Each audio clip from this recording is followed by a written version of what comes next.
السلام عليكم ورحمة الله وبركاته. أعوذ بالله من الشيطان الرجيم. بسم الله الرحمن الرحيم. الحمد لله رب العالمين. اللهم إنا نحمدك ونستعينك ونستهديك ونؤمن بك ونتوكل عليك. اللهم لا حول ولا قوة إلا بك يا ذا الجلال والإكرام. اللهم لا مانع لما أعطيت ولا معطي لما منعت. اللهم إنا نحمدك ونستعينك ونؤمن بك يا رب العالمين. وصلوات الله تعالى وسلامه دائما أبدا على سيدنا محمد بن عبد الله إمام المتقين وقائد الغر المحجلين محبوب رب المشرقين والمغربين مولانا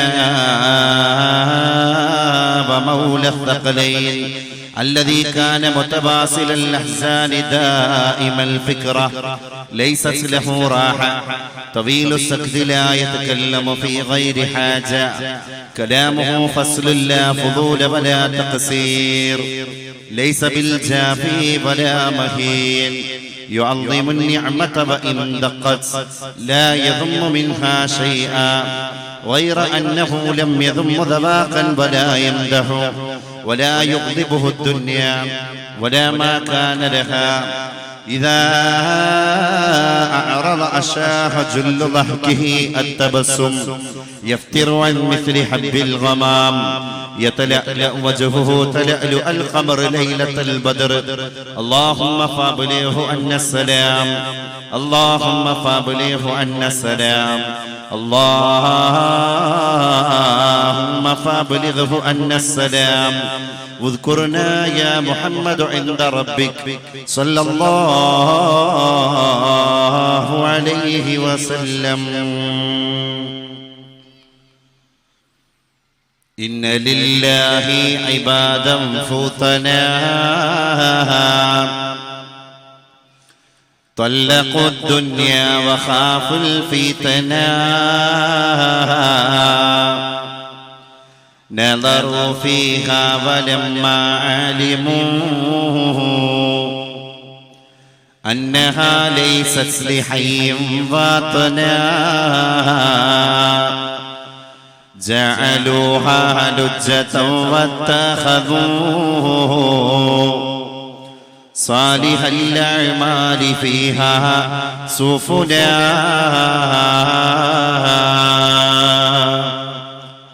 അല്ലാഹുവിന്റെ ഇഷ്ടദാസരേ അല്ലാഹുവിന്റെ ഔലിയാക്കളേ അല്ലാഹുവിന്റെ ഇഷ്ടദാസരേ അല്ലാഹുവിന്റെ ഔലിയാക്കളേ മൺമറഞ്ഞ ശുഹദാക്കളേ കോട്ടിക്കുളം മണ്ണിലന്ത്യയാത്രയായിതേ പറങ്കിപ്പടയുമായി പോരാട്ടം ശക്തമായി പതറാത്ത പാടവം പടയിൽ ഒരുക്കമായി പടങ്കിപ്പറയുമായി പോരാട്ടം ശക്തമായി പതറാത്ത പാടവം പടയിൽ ഒരുക്കമായി ഇന്ത്യ തന്റെ മണ്ണിൽ വീണ ധീരരേ ഈ മഹാപ്രസിദ്ധ നാട്ടിൽ വാണരേ ഇന്ത്യ തന്റെ ധീരമണ്ണിൽ വീണരേ ഈ മഹാപ്രസിദ്ധ നാട്ടിൽ വാണരേ സംസരിഗരി സരിഗമ സരിഗ സരിഗ പദരിസ സരിഗമ അല്ലാഹുവിന്റെ ഇഷ്ടദാസരേ അല്ലാഹുവിന്റെ ഔലിയാക്കളേ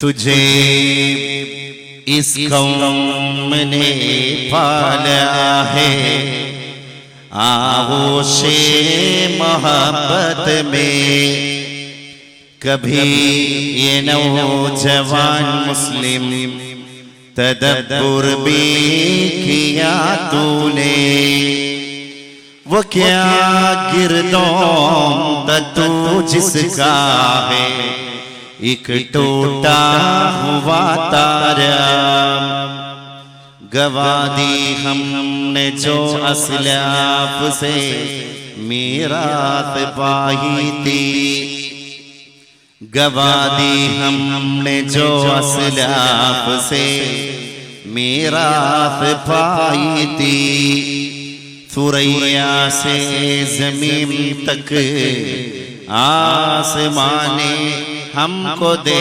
मारा വളരെ പരിശുദ്ധമായ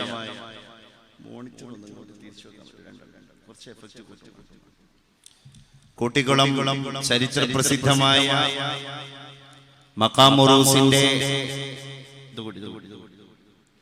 വളരെ പരിപാവനമായ ഹൃദ്യമായ സ്വലാത്ത് വാർഷികത്തിന്റെ മതപ്രഭാഷണ പരമ്പരയുടെ ആധ്യാത്മികമായ ഒരുപാട് പ്രചോദനങ്ങൾ പ്രദാനം ചെയ്തുകൊണ്ടിരിക്കുന്ന ഇതിഹാസ തുല്യമായ ഈ സദസ്സാണ് സാക്ഷി. അല്ലാഹുവേ, നിന്റെ മാർഗത്തിൽ മറവിട്ട് കിടക്കുന്ന ഉലിയാക്കന്മാരെയാണ് സാക്ഷി. ഇവിടെ മറവിട്ട് കിടക്കുന്ന മഹത്തുക്കളാണ് സാക്ഷി. ഉടയ തമ്പുരാനെ, നീ ഏതോ ഒരു ദൗത്യവുമായിട്ട് ഞങ്ങളെ പറഞ്ഞയച്ചതാണ്. ഇത് ഭൗതികതയുടെ ലോകമാണ്, ഇത് കണ്ണ് മഞ്ഞളിപ്പിച്ചു കൊണ്ടിരിക്കുന്ന ലോകമാണ്, ഇത് വർണ്ണങ്ങളുടെ ലോകമാണ്, ഇത് ഒരുപാട് പരിവർത്തനങ്ങളുടെ ലോകമാണ്. കൂടിയല്ല ജനിക്കുന്ന നേരത്തും കൂടിയല്ല മരിക്കുന്ന നേരത്തും മധ്യേ ഇങ്ങനെ കാണുന്ന നേരത്ത് മത്സരിക്കുന്നതെന്തിനോ നാം വൃഥാ. 2-4 ദിനം കൊണ്ടൊരുത്തനെ തണ്ടിലേറ്റി നടത്തുന്നതും ഭവാൻ. കണ്ടങ്ങിരിക്കും ജനങ്ങളെ കണ്ടില്ലെന്നോ വരുത്തുന്നതും ഭവാൻ. മാളികാമുകളേറിയ മന്നന്റെ തോളിൽ മാറാപ്പു കേറ്റുന്നതും ഭവാൻ. അല്ലാഹുവേ, സർവ്വനാഥനായ തമ്പുരാനെ, പരിവർത്തനങ്ങളെല്ലാം നിന്റെ കയ്യിലാണ്, എല്ലാ മാറ്റങ്ങളും നിന്റെ കയ്യിലാണ്. ഭൂമിയിലെ ഖലീഫമാരായിട്ടാണ് തമ്പുരാനെ നീ ഞങ്ങളെ പറഞ്ഞയച്ചിരിക്കുന്നത്. ഇവിടെ ഒരുപാട് ദൗത്യങ്ങളാണ്. ഒരു ഭാഗത്ത് കുടുംബം, ഒരു ഭാഗത്ത് സാമ്പത്തികം, ഒരു ഭാഗത്ത് ജീവിതം, ഒരു ഭാഗത്ത് തൊഴിൽ, ഒരു ഭാഗത്ത് അധ്വാനം, ഒരു ഭാഗത്ത് വിദ്യാഭ്യാസം, ഒരു ഭാഗത്ത് വിവാഹം, ഒരു ഭാഗത്ത് ബാല്യം, ഒരു ഭാഗത്ത് യൗവനം, ഒരു ഭാഗത്ത് വാർദ്ധക്യം. ഇങ്ങനെ ഒരുപാട് വൈവിധ്യങ്ങളിലൂടെ ഭൗതിക ലോകം ഞങ്ങളെ പ്രയാണം കൊണ്ടുപോവുകയാണ്. അതുകൊണ്ട് തന്നെ അല്ലാഹുമ്മ ലൗലാ അൻത മഹ്തഹദൈനാ വലാ തസദ്ദഖ്നാ വലാ സ്വല്ലൈനാ فأنزل سكينة علينا وثبت الأقدام إلا قينا نحن الأولى جاءوك مسلمين صلوا عليه وسلموا تسليما. അല്ലാഹുവേ, സർവ്വനാഥനായ തമ്പുരാനെ, നീ ഈ പവിത്രമായ പാതയിലേക്കുള്ള സ്വാഗതം ഞങ്ങൾക്ക് തന്നിട്ടില്ലായിരുന്നുവെങ്കിൽ ഞങ്ങൾ എവിടെയാണ് തമ്പുരാനെ? നീ സന്മാർഗം തന്നില്ലായിരുന്നുവെങ്കിൽ ഞങ്ങൾ എവിടെയാണ് തമ്പുരാനെ? ഞങ്ങൾക്കിവിടെ നമസ്കാരം, ഞങ്ങൾക്കിവിടെ നോമ്പ്, ഞങ്ങൾക്കിവിടെ ആരാധന, ഞങ്ങൾക്കിവിടെ ഭക്തി, ഞങ്ങൾക്കിവിടെ തഖ്വ, ഞങ്ങൾക്കിവിടെ ഇഖ്ലാസ്. അതുകൊണ്ട് തന്നെ ഫഅൻസില സകീനതൻ علينا وثبت الأقدام إلا قينا. എല്ലാം പരിശുദ്ധ റബ്ബിൽ ബലമേൽപ്പിക്കുകയാണ്. മുകളിൽ ഒരുത്തനുണ്ട്, there is a God. അവിടെയാണ് ഒരുത്തനുള്ളത്. അവനാണ് നമ്മളെ വീക്ഷിച്ചു കൊണ്ടിരിക്കുന്നത്, അവനാണ് നമ്മളെ നോക്കിക്കൊണ്ടിരിക്കുന്നത്. അവിടെയാണ് ഹൃദയത്തിന്റെ പ്രത്യേകത നമ്മൾ മനസ്സിലാക്കേണ്ടത്. ഈ മനുഷ്യ ശരീരത്തിൽ നമ്മളെല്ലാവരും നമ്മുടെ കൈയുടെ മുഷ്ടിയൊന്ന് ചുരുട്ടി പിടിപ്പിക്കുമ്പോൾ നമുക്ക് കാണാൻ സാധിക്കുന്ന അത്ര വലിപ്പം മാത്രമുള്ള ഒരു മാംസപിണ്ഡമുണ്ട് നമ്മുടെ ശരീരത്തിൽ. ഇദാ സലഹത് ആ മാംസപിണ്ഡമെങ്ങാനും ശരിയായി കഴിഞ്ഞാൽ സലഹൽ ജസദു കുല്ലുഹു നിങ്ങളുടെ ശരീരമാസകലം ശരിയായിരിക്കുകയാണ്. വൈദാ ഫസദത് ആ മാംസപിണ്ഡമെങ്ങാനും മോശമായി കഴിഞ്ഞാൽ ഫസദൽ ജസദു കുല്ലുഹു നിങ്ങളുടെ ശരീരമാസകലം മോശമായിരിക്കുകയാണ്. അലാ ഫഹിയൽ ഖൽബ് അതാണ് ഹൃദയം, അതാണ് ഹൃദയം. വിഷത്തേക്കാൾ വർജ്യമാകും നരചിത്തം ദുഷിക്കുകിൽ വിഷത്തേക്കാൾ വർജ്യമാകും നരചിത്തം ദുഷിക്കുകിൽ അതേ സുധയേക്കാൾ സ്വാധ്യമാകും സംശുദ്ധി പൂണുകിൽ. ഒരു മനുഷ്യന്റെ ഹൃദയമെങ്ങാനും മോശമായി കഴിഞ്ഞാൽ വിഷം എങ്ങനെയാണ് ഒഴിവാക്കപ്പെടേണ്ടത് അതിനേക്കാൾ വേഗത്തിൽ ഒഴിവാക്കപ്പെടേണ്ട പ്രതിഭാസമാണ് ചീത്ത കൂട്ടുകാരനുമായിട്ടുള്ള സമ്പർക്കം. മോശമായ സ്വഭാവത്തിന്റെ ഉടമയുമായ കൂട്ടുകാരനുമായിട്ടുള്ള സൗഹൃദം നിങ്ങൾ വിഷം ഒഴിവാക്കുന്നതിനേക്കാൾ വേഗത്തിൽ ഒഴിവാക്കപ്പെടേണ്ട പ്രതിഭാസമാണ്. അത് സുധയേക്കാൾ സാധ്യമാകും. മനുഷ്യ ഹൃദയം തേനിനേക്കാൾ മധുരോദാരകമാകുന്നതാണ്. അത് സംശുദ്ധി പൂണുകിൽ അതിന്റെ ഉള്ളിലേക്ക് സംശുദ്ധി കടന്നു വന്നാൽ, അവിടെ പവിത്രത കടന്നു വന്നാൽ, അവിടെ പവിത്രതയുടെ പാരമ്യത കടന്നു വന്നാൽ, അതുകൊണ്ട് പെരുമാറ്റമാണ് ഏറ്റവും വലിയ വ്യക്തിത്വത്തിന്റെ കാരണം. Quality personality, quality education, quality ഏത് സമയത്തും ക്വാളിറ്റി മെയിൻറ്റെയിൻ ചെയ്തിട്ട് പോകുകയാണെങ്കിൽ, ക്വാളിറ്റി ബേസ്ഡ് എഡ്യൂക്കേഷൻ ആണെങ്കിൽ നമുക്കൊരിക്കലും പേടിക്കേണ്ട കാര്യമില്ല. കാരണം എന്താണ്, എനിക്ക് വ്യക്തിത്വമുണ്ട് എന്ന് മറ്റുള്ളവരോട് നമുക്ക് പറയാൻ സാധിക്കും. അതാണ് ഏറ്റവും വലിയ വ്യക്തിത്വം. അത് ജീവിതത്തിന്റെ അമൂല്യമായ ഒരു നിധിയാണ്. പരിശുദ്ധ ഖുർആൻ അതാണ് പഠിപ്പിച്ചത്. പരിശുദ്ധവതിയായ ആയിഷാ ബീവി റളിയല്ലാഹു അൻഹയുടെ പരിസരത്ത് വന്നിട്ട് പരിശുദ്ധ സഹാബത്ത് ചോദിക്കുകയാണ്, കൈഫ കാന ഖുലുഖു റസൂലില്ലാഹ്, ലോകാചാര്യനായ പരിശുദ്ധ റസൂലുള്ളാഹിന്റെ സ്വഭാവം എങ്ങനെയായിരുന്നു ആയിഷ? അങ്ങ് വിശുദ്ധ നബിയെ അനുഭവിച്ച ആളാണ്. അങ്ങ് പരിശുദ്ധ റസൂലുള്ളാഹിന്റെ മൗനം കണ്ട വ്യക്തിത്വമാണ്. അങ്ങ് പരിശുദ്ധ റസൂലുള്ളാഹിന്റെ ഉറക്കം കണ്ട സഹധർമ്മിണിയാണ്. അവിടുത്തെ ശയ്യ പങ്കിടാൻ ഭാഗ്യം ലഭിച്ച ഭാര്യയാണ്. ഏതൊരു സഹധർമ്മിണിയുടെ മണിയറയിൽ ലോകനായകൻ കിടക്കുമ്പോഴാണോ ആ മണിയറയിലേക്ക് ജിബ്രീൽ അലൈഹിസ്സലാം, താഊസുൽ അംലാക് വ മുഖറബുൽ അംലാക് മലക്ക് ജിബ്രീൽ അലൈഹിസ്സലാത്തു വസ്സലാം വഹയുമായി ഇറങ്ങി വന്നത് ആ നാമത്തിന്റെ ഉടമയാണ് ആയിഷ. അങ്ങയോടാണ് ഞങ്ങൾ ചോദിക്കുന്നത്, കൈഫ കാന ഖുലുഖു റസൂലില്ലാഹ്, എങ്ങനെയായിരുന്നു പരിശുദ്ധ പ്രവാചക തിരുമേനിയുടെ സ്വഭാവം, അവിടുത്തെ ബിഹേവിയർ, അവിടുത്തെ മാനേഴ്സ്, അവിടുത്തെ ഹാബിറ്റ്സ്, അവിടുത്തെ ഇന്റർപ്രിട്ടേഷൻ, അവിടുത്തെ കോൺവേഴ്സേഷൻ, അവിടുത്തെ മറ്റുള്ളവരുമായിട്ടുള്ള സമ്പർക്കം, അവിടുത്തെ അയൽപക്കം, അവിടുത്തെ കുടുംബം, മക്കളോട് അവിടുന്ന് കാണിച്ച സമീപനം, അവിടുന്ന് കുടുംബത്തോട് കാണിച്ച സമീപനം, അവിടുന്ന് സമുദായത്തോട് കാണിച്ച സമീപനം, അതിന്റെ എല്ലാത്തിനും വിശദീകരണം നൽകുന്ന ഒറ്റ ചോദ്യമാണ്, കൈഫ കാന ഖുലുഖു റസൂലില്ലാഹ്, പരിശുദ്ധ പ്രവാചക തിരുമേനിയുടെ സ്വഭാവം. അത് എല്ലാ വിഭാഗത്തോടുമുള്ള സ്വഭാവമാണ്. ആ സ്വഭാവം എങ്ങനെയായിരുന്നു ആയിഷ എന്ന് സഹാബ വന്നിട്ട് ചോദിക്കുകയാണ്. ഒറ്റ മറുപടിയാണ്. മണിക്കൂറുകളോളം ആയിഷ ബീവി ക്ലാസ് എടുക്കുമെന്ന് പ്രതീക്ഷിച്ചിട്ട് കടന്നു വന്ന സഹാബികൾ, ആയിഷ ബീവി പരിശുദ്ധ റസൂലുള്ളാഹിന്റെ രാവ് കണ്ട മഹദിയാണ്, അള്ളാഹുവിന്റെ റസൂലിന്റെ പകല് കണ്ട മഹദിയാണ്. ആ ആയിഷയോട് നമ്മൾ എങ്ങനെയാണ് പരിശുദ്ധ റസൂലുള്ളാഹിന്റെ സ്വഭാവം എന്ന ചോദ്യം ഉന്നയിച്ചാൽ മണിക്കൂറുകളോളം ക്ലാസ് എടുക്കാൻ ആയിഷ ബീവിക്ക് കെൽപ്പുണ്ട്, ത്രാണിയുണ്ട്, അസാമാന്യമായ പഠിത്തമുണ്ട്. പക്ഷേ ആയിഷ ബീവി ഒറ്റ മറുപടിയാണ് കൊടുത്തത്. ഒറ്റ മറുപടി, വകാന ഖുലുഖുൽ ഖുർആൻ,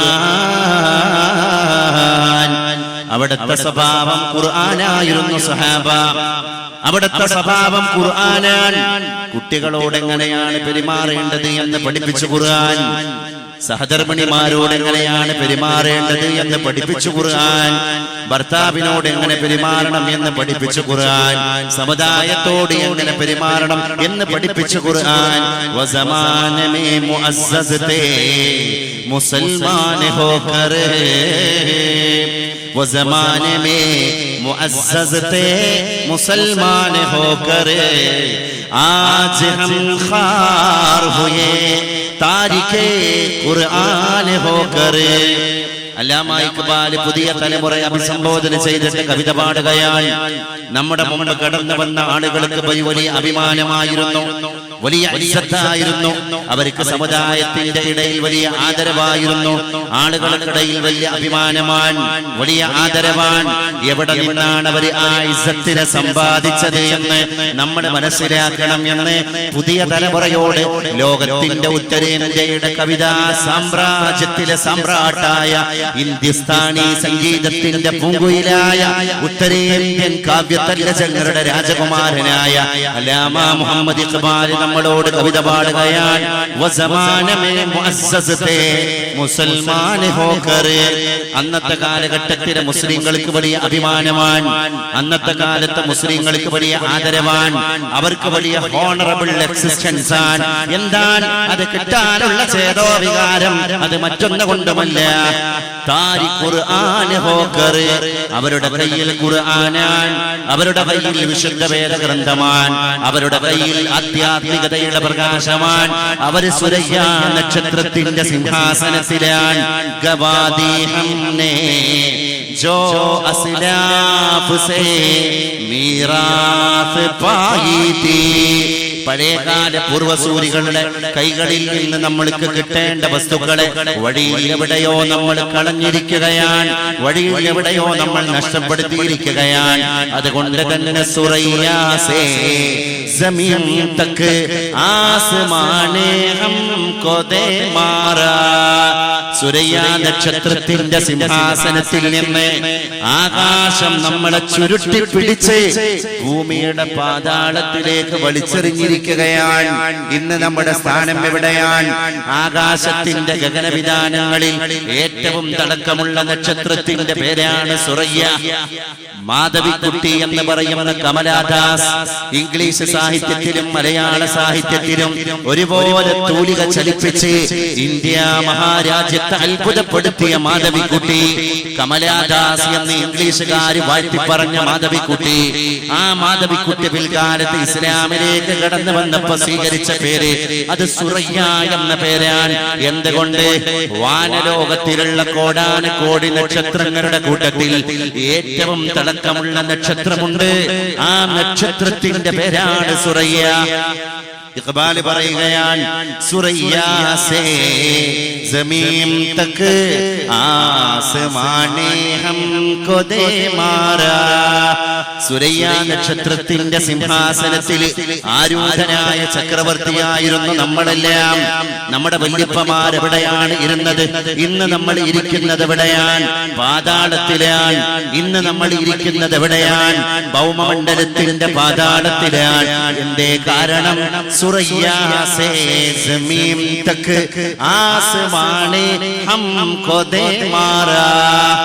ആകാശം നമ്മളെ ചുരുട്ടി പിടിച്ചിട്ട് സുരയ്യ നക്ഷത്രത്തിന്റെ സിംഹാസനത്തിൽ ഇരിക്കാൻ ആധുനിക ചെറുപ്പക്കാരാ നിനക്ക് അധികാരമില്ല എന്ന് പറഞ്ഞ് ആകാശം തന്നെ നമ്മളെ ചുരുട്ടി പിടിച്ച് ഭൗമമണ്ഡലത്തിന്റെ പാതാളത്തിലേക്ക് വലിച്ചെറിഞ്ഞിരിക്കുകയാണ്. അതാണ് ആ ഒരു പദപ്രയോഗം മാത്രം മതി നമ്മൾ എവിടെത്തിയിൽ ചിന്തിക്കാൻ. വേറൊന്നും വേണ്ട. ആജ് ഹം ഖാർ ഹുയേ താരികേ ഖുർആൻ ഹോകർ. ഇന്ന് നമ്മൾ പരാജയപ്പെട്ടു പോയി, ഇന്ന് നമ്മൾ നിസ്സാരവൽക്കരിക്കപ്പെട്ടു പോയി, ഇന്ന് നമ്മൾ പാർശ്വവൽക്കരിക്കപ്പെട്ടു പോയി. നമ്മൾ അംഗസംഖ്യ കുറഞ്ഞതിന്റെ പേരിലാണോ? യോഗി ആദിത്യനാഥ് ഭരണം നടത്തിക്കൊണ്ടിരിക്കുന്ന ഉത്തരേന്ത്യൻ സംസ്ഥാനങ്ങളിൽ കേരളത്തിലുള്ള മുസ്ലിങ്ങളുടെ 4 ഇരട്ടി മുസ്ലിങ്ങളാണ് അധിവസിക്കുന്നത്. കേരളത്തിലുള്ള മുസ്ലിങ്ങളെക്കാൾ 4 ഇരട്ടി മുസ്ലിങ്ങളാണ് ഉത്തർപ്രദേശിന്റെ മണ്ണിൽ അധിവസിക്കുന്നത്. എന്നിട്ട് പോലും ആജ് ഹം ഖാർ ഹുയേ താരികേ ഖുർആൻ ഹോകർ. നമ്മുടെ ഇസ്സത്ത് ചവറ്റുകൊട്ടയിലാണ്, നമ്മുടെ അഭിമാനം കാലത്തിന്റെ ചവറ്റുകൊട്ടയിലാണ്, നമ്മൾ ചവറുകളാണ്. ഒരു കാലം വരാനിരിക്കുകയാണ്, മറ്റുള്ളവർ നിങ്ങളെ കൊത്തി വലിക്കുന്ന കാലമായിരിക്കും ആ കാലം. അന്ന് എന്റെ സമുദായമേ നിങ്ങൾ നിസ്സാരന്മാരാണ്, അന്ന് എന്റെ സമുദായമേ നിങ്ങൾ നിന്ദ്യരാണ്, അന്ന് എന്റെ സമുദായമേ നിങ്ങൾ നികൃഷ്ടരാണ്. അപ്പൊ സഹാബികൾ ചോദിക്കുകയാണ് പരിശുദ്ധ റസൂലിനോട്, അന്ന് നമ്മുടെ സമുദായ അംഗങ്ങൾ അംഗസംഖ്യ കുറഞ്ഞതിന്റെ പേരിലാണോ നിസ്സാരവൽക്കരിക്കപ്പെട്ടത്?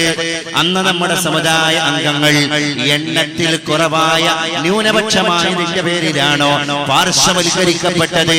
പരിശുദ്ധ റസൂല് പറയുകയാണ്, അല്ല ബൽ അൻതും കസീർ. ആര് പറഞ്ഞു നിങ്ങൾ കുറഞ്ഞവരാണ്? ആര് പറഞ്ഞു നിങ്ങൾ എണ്ണം കുറഞ്ഞവരാണ്? ആര് പറഞ്ഞു നിങ്ങൾ ന്യൂനപക്ഷങ്ങളാണ്? നിങ്ങൾ വലിയ അംഗസംഖ്യയുള്ള ആളുകളാണ്, നിങ്ങൾ പടയാളികളാണ്, നിങ്ങൾ പതിനായിരങ്ങളാണ്, നിങ്ങൾ ലക്ഷോപലക്ഷങ്ങളാണ്, നിങ്ങൾ കോടാനക്കോടികളാണ്. എന്നിട്ടും വലാകിന്നകും ഗുസാഉൻ കഗുസാഇസ് സൈൽ. പക്ഷെ നിങ്ങൾക്കൊരു കുഴപ്പമുണ്ട്, ഭാവിയിൽ വരാൻ പോകുന്ന എന്റെ സമുദായത്തിൽ ഒരു കുഴപ്പമുണ്ട്. അവർ സ്ട്രെങ്ത് കുറഞ്ഞതല്ല പ്രശ്നം, അവരുടെ അംഗസംഖ്യ കുറഞ്ഞതല്ല പ്രശ്നം, അവരുടെ എണ്ണം കുറഞ്ഞതല്ല പ്രശ്നം.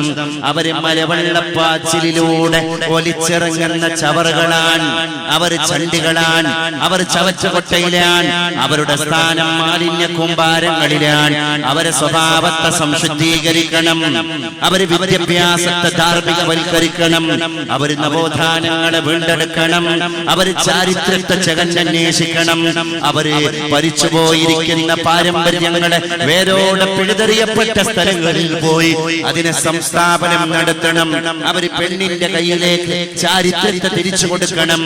പെണ്ണെന്ന് പറയുന്നത് പരസ്യപലകയിൽ പ്രത്യക്ഷപ്പെടേണ്ട ഉപഭോഗ സംസ്കാരത്തിന്റെ വിൽപ്പന വസ്തുവല്ല.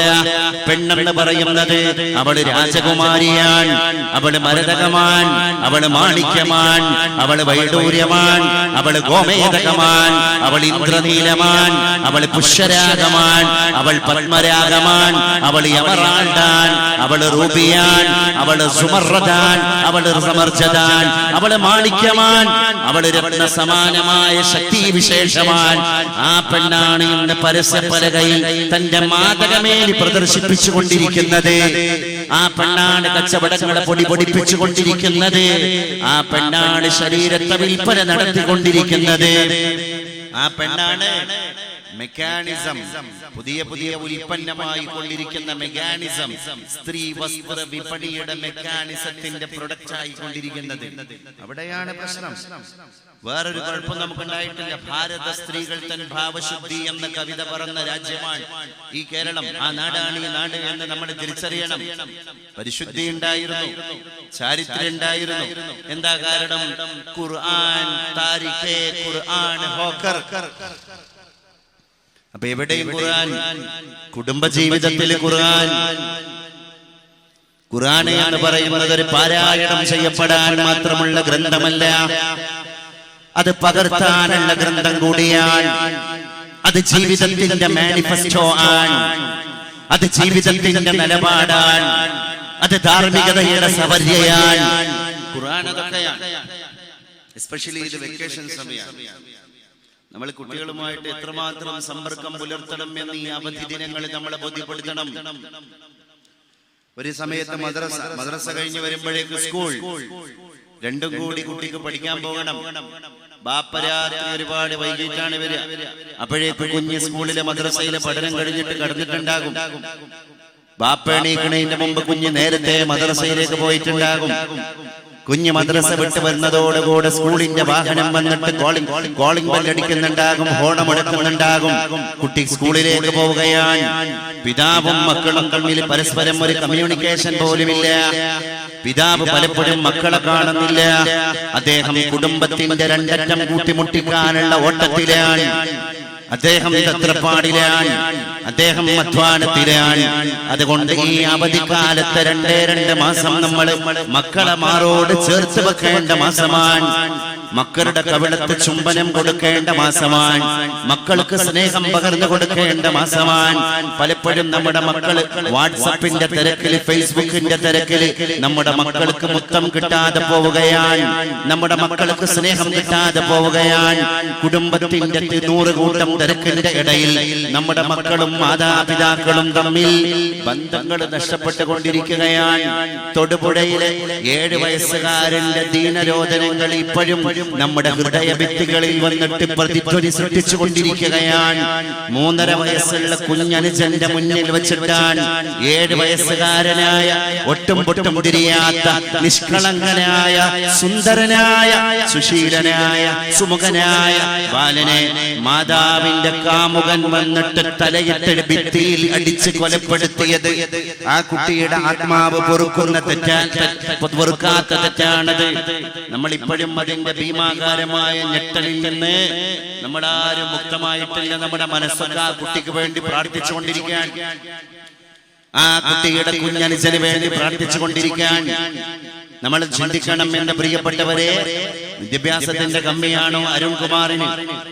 അല്ല, അദ്ദേഹം ഒരു ബാങ്ക് ഉദ്യോഗസ്ഥനാണ്, അദ്ദേഹം മധ്യസ്ഥ വിദ്യനാണ്.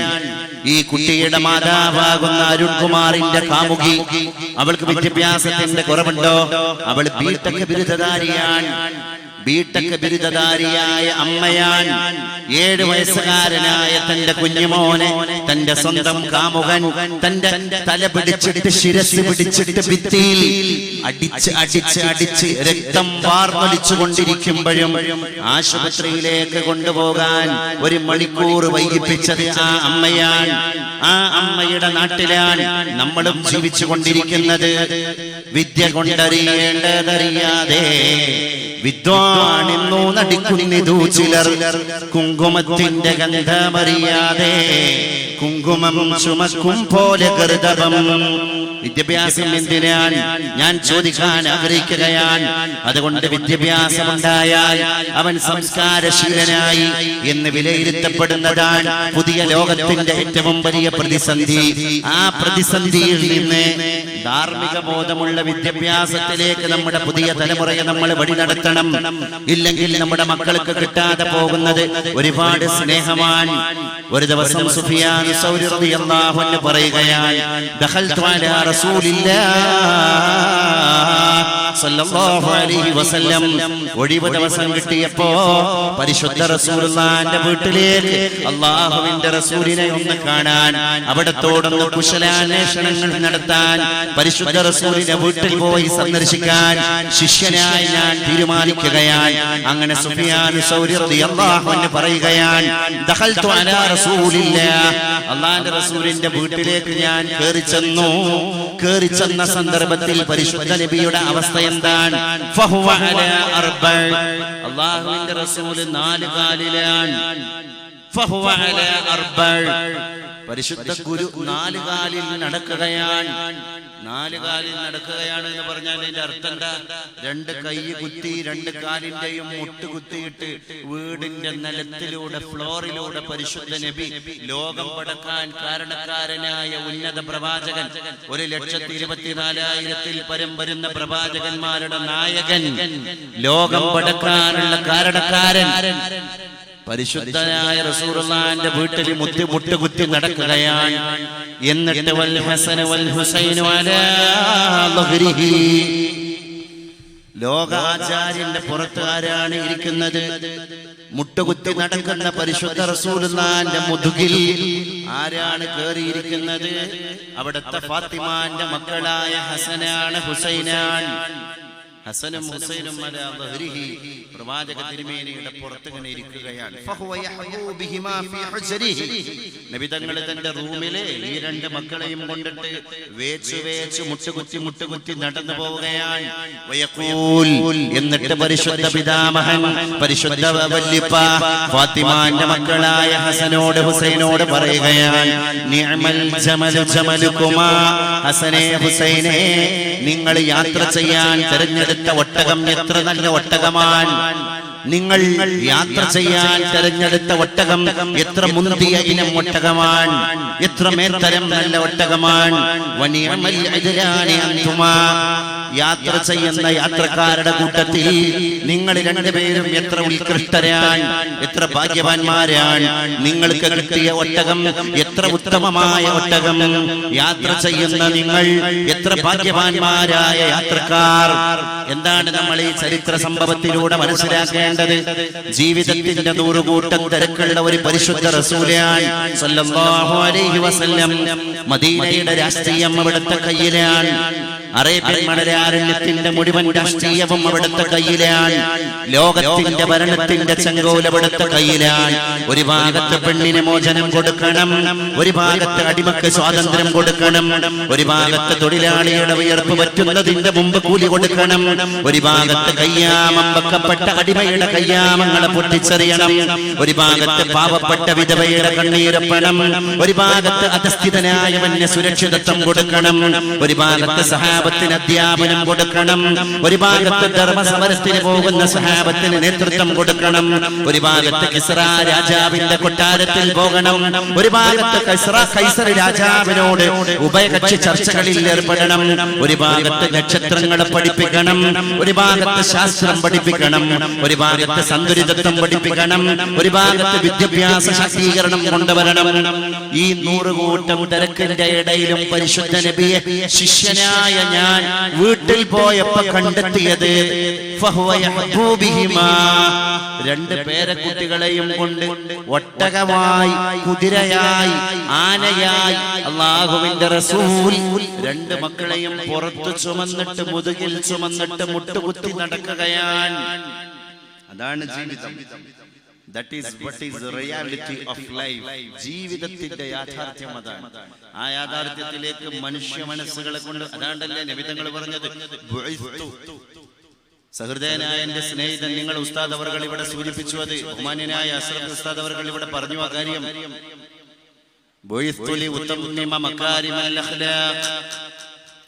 ഞാൻ എന്തിനാണ് പറഞ്ഞേക്കപ്പെട്ടത്? സ്വഹാബ, പരിശുദ്ധ തമ്പുരാൻ അവന്റെ പ്രതിനിധിയായി, അവന്റെ അടിമയായി, അവന്റെ പ്രവാചകനായി, അവന്റെ ദൂതനായി, ദാസനായി നിങ്ങളുടെ അടുക്കലേക്ക് എന്തിനാണ് ഒരു മെസ്സഞ്ചറായിട്ട് എന്നെ പറഞ്ഞയച്ചത്? ഉന്നതമായ സംസ്കാരങ്ങളെ പഠിപ്പിക്കാനാണ്, ഔന്നത്യങ്ങളെ പഠിപ്പിക്കാനാണ്. ആ ഉന്നതമായ സംസ്കാരങ്ങൾ പുതിയ വിദ്യാഭ്യാസത്തിലൂടെ കിട്ടുന്നുണ്ടോ എന്നുള്ളതാണ് എന്റെ പ്രസക്തമായ ചോദ്യം. 3 ആഴ്ച മുമ്പാണ് ഓസ്ട്രേലിയക്കാരനായ 28 വയസ്സുകാരനായ തീവ്രവാദി ലോകത്തെ ശാന്തിയുടെ സമാധാനത്തിന്റെ രാജ്യമായ ന്യൂസിലാൻഡിന്റെ ക്രിസ്ത്യൻ ചർച്ച് പട്ടണത്തിലെ 100 മസ്ജിദിന്റെ അകത്തളങ്ങളിലേക്ക് ഇരച്ചു കയറി ഓട്ടോമാറ്റിക്കായി ലോഡാകുന്ന മെഷീൻ ഗൺ ഉപയോഗിച്ച് പ്രാർത്ഥന നടത്തിക്കൊണ്ടിരുന്ന വിശ്വാസികളിൽ 50 ആളുകളെ കൊലപ്പെടുത്തിയത് ഒരു 28 വയസ്സുകാരനാണ്. ആ 28 വയസ്സുകാരന് വിദ്യാഭ്യാസത്തിന്റെ കമ്മിയുണ്ടോ? അവനും ഓസ്ട്രേലിയയിലെ സർവകലാശാലയിലെ അഭ്യസ്ത വിദ്യനാണ്. അവൻ പോകാത്ത വിജ്ഞാനത്തിന്റെ മണ്ഡലങ്ങളില്ല, അവൻ വായിക്കാത്ത പുസ്തകങ്ങളില്ല, അവൻ അപഗ്രഥനം ചെയ്യാത്ത ഗ്രന്ഥങ്ങളില്ല, അവൻ പേരോട്ടം നടത്താത്ത വിജ്ഞാനത്തിന്റെ ശാഖകളില്ല. എന്നിട്ടും എന്ത് സംഭവിച്ചു? കയ്യിൽ തോക്കേണ്ടി വന്നു.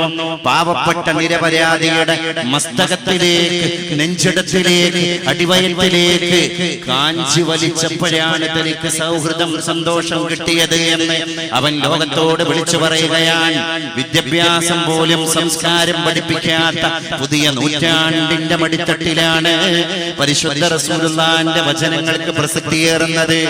നമ്മൾ കയ്യിൽ പിടിക്കുന്ന വേദഗ്രന്ഥം ഒരു ഹർഫ് പാരായണം ചെയ്താൽ ഒരു ഹർഫിന് 10 ഹസനത്ത് കൂലിയുള്ള ഗ്രന്ഥം മാത്രമല്ല.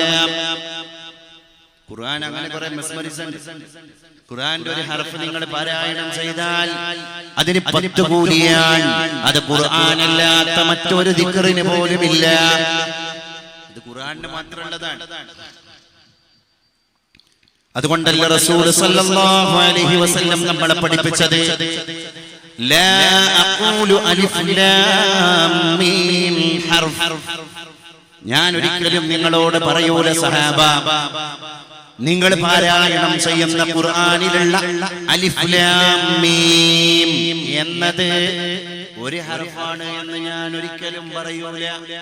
വലാകിൻ അലിഫുൻ ഹർഫുൻ, അലിഫ് ഒരു ഹർഫാൻ, വലാമുൻ ഹർഫുൻ, ലാം മറ്റൊരു ഹർഫാൻ, വമീമുൻ ഹർഫുൻ, മീം മറ്റൊരു ഹർഫാൻ. അപ്പൊ അലിഫ് ലാം മീം, അലിഫ് ലാം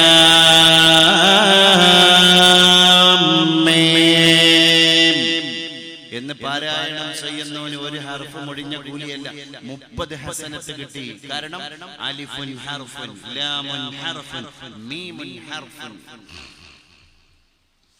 എന്നാൽ അത് മാത്രമല്ല ഖുർആൻ, അതിലപ്പുറമാണ്. ലോകത്ത് ഇന്ന് ഖുർആനിന് ഒരുപാട് വായനകൾക്ക് വിധേയമാക്കപ്പെട്ടുകൊണ്ടിരിക്കുകയാണ്. The comparative study between Quran and modern science. The comparative study between Quran and modern science. എന്തുകൊണ്ടാണത്? ഖുർആനിനെയും ശാസ്ത്രത്തെയും തുലനം ചെയ്ത് താരതമ്യം ചെയ്തിട്ടുള്ള ഒരു പഠനം. ലോകത്ത് എത്ര വേദഗ്രന്ഥങ്ങളുണ്ട്, ആ വേദഗ്രന്ഥങ്ങൾ മുഴുവൻ നമ്മൾ മാനിക്കുകയാണ്, ബഹുമാനിക്കുകയാണ്. അത് അതത് മതവിശ്വാസങ്ങളുടെ പരിശുദ്ധമായ ദർശനമാണ്. ആ ആദർശങ്ങളെ പവിത്രമായി നമ്മൾ അംഗീകരിക്കുകയാണ്.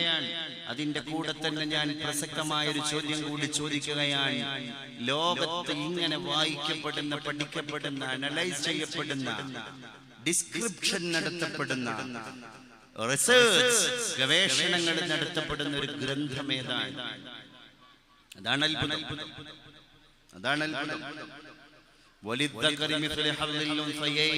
ഖുർആൻ പറഞ്ഞു എന്ത്? ആണിന് 2 പെണ്ണിന്റെ അവകാശമാണ്.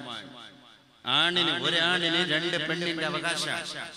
ബാപ്പ മരിച്ചു, എന്നാൽ ആ ബാപ്പാക്ക് ആൺകുട്ടിയുണ്ട്, പെൺകുട്ടിയുണ്ട്. സ്വത്ത് ഓഹരി വെക്കുമ്പോ പെൺകുട്ടിക്ക് 25 സെന്റ് കിട്ടിയിട്ടുണ്ടെങ്കിൽ ആൺകുട്ടിക്ക് ആ പെൺകുട്ടിയുടെ 2 ഓഹരി കിട്ടും. അപ്പൊ 50 സെന്റ് കിട്ടും. വലിദ്ദക്കരി മിസ്ല ഹള്ളിൽ ഉൻസയൈൻ. 2 പെണ്ണിന്റെ അവകാശമാണ്, സ്ഥാനമാണ് ഒരു പുരുഷനുള്ളത് എന്ന് ഖുർആൻ പറഞ്ഞതാണ്. യൂറോപ്യൻ രാജ്യത്തെപ്പെട്ട ഒരു മെഡിക്കൽ സയൻസിന്റെ അപ്പോസ്തലന്മാരൊക്കെ അധിവസിക്കുന്ന ഒരു ഹോസ്പിറ്റലിൽ ഒരു പ്രസവം നടന്നൊരു വൃത്താന്തം പറയപ്പെടുന്നു. സാധാരണ ലേബർ റൂമിൽ പ്രസവം നടക്കുമ്പോൾ ഏത് മാതാവിന്റെ അടുക്കൽ നിന്നാണ് പ്രസവിക്കപ്പെട്ട ചോരപ്പൈതലിനെ നഴ്സുമാര് കഴുകാൻ കൊണ്ടുപോകുന്നത്? ആ കുഞ്ഞിന്റെ കയ്യിൽ മാതാവിന്റെ പേരെഴുതിയിട്ട് ഒരു വള, ഒരു റിബൺ, ഒരു ബാൻഡേജ്, ഒരു ബാഡ്ജ് ധരിക്കാറുണ്ട്. അതവര് ധരിക്കാൻ മറന്നുപോയി. സംഗതി വശാൽ ഒരു കുട്ടി പെൺകുട്ടിയാണ്, സംഗതി വശാൽ മറ്റൊരു കുട്ടി ആൺകുട്ടിയാണ്. ഏത് മാതാവിൻ്റെതാണ് ആൺകുട്ടി, ഏത് മാതാവിൻ്റെതാണ് പെൺകുട്ടി? വലിയ കൺഫ്യൂഷനായി. മാതാക്കൾ തമ്മിൽ തർക്കമായി, ആളുകൾ തമ്മിൽ തർക്കമായി, അഭ്യസ്ത വിദ്യരായ ഡോക്ടർമാര് തമ്മിൽ തർക്കമായി. എങ്ങനെ യഥാർത്ഥ മാതാവിന് കുഞ്ഞിനെ തിരിച്ചു കൊടുക്കും? ഒരു കുട്ടി ആണാൻ, ഒരു കുട്ടി പെണ്ണാൻ. അക്ഷരാർത്ഥത്തിൽ ഇവിടെ 2 മാതാക്കൾ പ്രസവിച്ചിരിക്കുകയാണ്. ഏത് മാതാവിൻ്റെതാണ് ആൺകുട്ടി, ഏത് മാതാവിൻ്റെതാണ് പെൺകുട്ടി? അവിടെ കലശലായ ഒരു കൺഫ്യൂഷൻ രൂപപ്പെടുകയാണ്. ഒരുപാട് അന്വേഷണങ്ങൾ അവർ നടത്തി. അവിടെ ഒരു പിടുത്തവും കിട്ടിയില്ല. അവസാനം ഈജിപ്തിലെ ഫത്വ കൊടുക്കുന്ന മുഫ്തിയുടെ ഓഫീസുമായി അവിടുത്തെ ഭൗതിക ശാസ്ത്രത്തിന്റെ മെഡിക്കൽ സയൻസിന്റെ അപ്പോസ്തലന്മാരായ ഡോക്ടർമാർ വെറുതെ ഒന്ന് ബന്ധപ്പെട്ടതാണ്. ഇസ്ലാം ഒരുപാട് സമകാലിക പ്രശ്നങ്ങളുടെ സമസ്യയാണ്, സമസ്യക്ക് പൂരണമാണ്. ഒരുപാട് സങ്കീർണമായ പ്രശ്നങ്ങൾക്കുള്ള പരിഹാരമാണ്. ഖുർആൻ ലോകത്തെ അത്ഭുതപ്പെടുത്തുന്ന ഗ്രന്ഥമാണ്. അതുകൊണ്ട് ഈ വിഷയത്തിലും ചിലപ്പോൾ മുസ്ലിംകളുടെ ഗ്രന്ഥത്തിന് എന്തെങ്കിലും അഭിപ്രായം പറയാനുണ്ടാകും. നമുക്ക് അവരെ ഒന്ന് ബന്ധപ്പെടാം. നമുക്ക് ഈജിപ്തിലെ ഫത്വ കൊടുക്കുന്ന മുഫ്തിയുടെ ഓഫീസുമായി ബന്ധപ്പെടാം. ഒന്നുമല്ലെങ്കിൽ ഇസ്ലാമിന്റെ അധികൃതരെ ഇങ്ങനെ ഒരു പ്രശ്നം ബോധ്യപ്പെടുത്താം. ഈജിപ്തിലെ മുഫ്തി അന്ന് ഈ മെഡിക്കൽ സയൻസിന്റെ ആളുകളോട് പറഞ്ഞ മറുപടി ഇത് മാത്രമാണ്. ഞങ്ങൾ ഇതില് തീർച്ച കൽപ്പിക്കുന്നത് ഒരു ആയത്ത് കൊണ്ടാണ്. ഒരു പുരുഷന്റെ 2 സ്ത്രീയുടെ അവകാശമാണ് ഒരു പുരുഷനുള്ളത്. ഈ ആയത്ത് പറഞ്ഞു കൊടുത്തതിന്റെ അടിസ്ഥാനത്തിൽ യൂറോപ്യൻ രാജ്യത്തെ മെഡിക്കൽ സയൻസിന്റെ ഉദ്യോഗസ്ഥന്മാരായ ഡോക്ടർമാര് ഈ 2 ഉമ്മമാരുടെയും മുലപ്പാല് ടെസ്റ്റിന് വിധേയരാക്കുകയാണ്. എന്തിന്? ആൺകുട്ടിയെ പ്രസവിച്ച മാതാവിന്റെ മുലപ്പാലിന്റെ ധാതുലവണങ്ങൾ പെൺകുട്ടിയെ പ്രസവിച്ച മാതാവിന്റെ മുലപ്പാലിലുള്ള ധാതുലവണങ്ങളുടെ ഇരട്ടിയാണ്.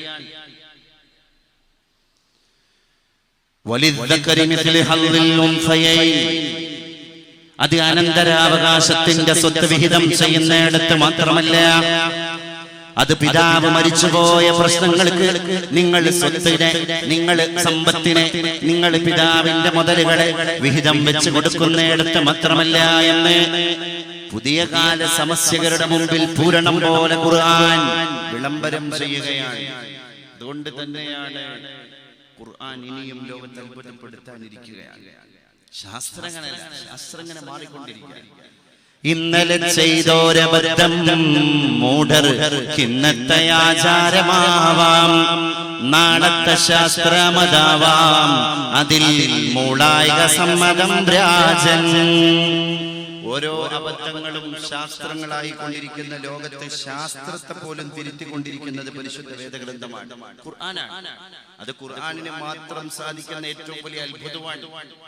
കാരണം ശാസ്ത്രം ഖുർആനിലേക്ക് ഇങ്ങനെ വന്നുകൊണ്ടിരിക്കുകയാണ്. ഓരോ മേഖലകളിലും, ഓരോ മണ്ഡലങ്ങളിലും. ആരോഗ്യമാണെങ്കിൽ ആരോഗ്യം, ഇസ്ലാം പഠിപ്പിച്ചത്ര ആരോഗ്യത്തിന്റെ മനോഹരമായ മേഖലകളെ ഏത് പ്രത്യയശാസ്ത്രമാണ് ലോകത്തെ പഠിപ്പിച്ചത് എന്ന് ചോദിക്കാൻ ഞാൻ ഈ അവസരം ഉപയോഗപ്പെടുത്തുകയാണ്. പരിശുദ്ധ തമ്പുരാനേ, നീ ഞങ്ങൾക്ക് ഹിദായത്ത് തരണേ അല്ലാഹ്.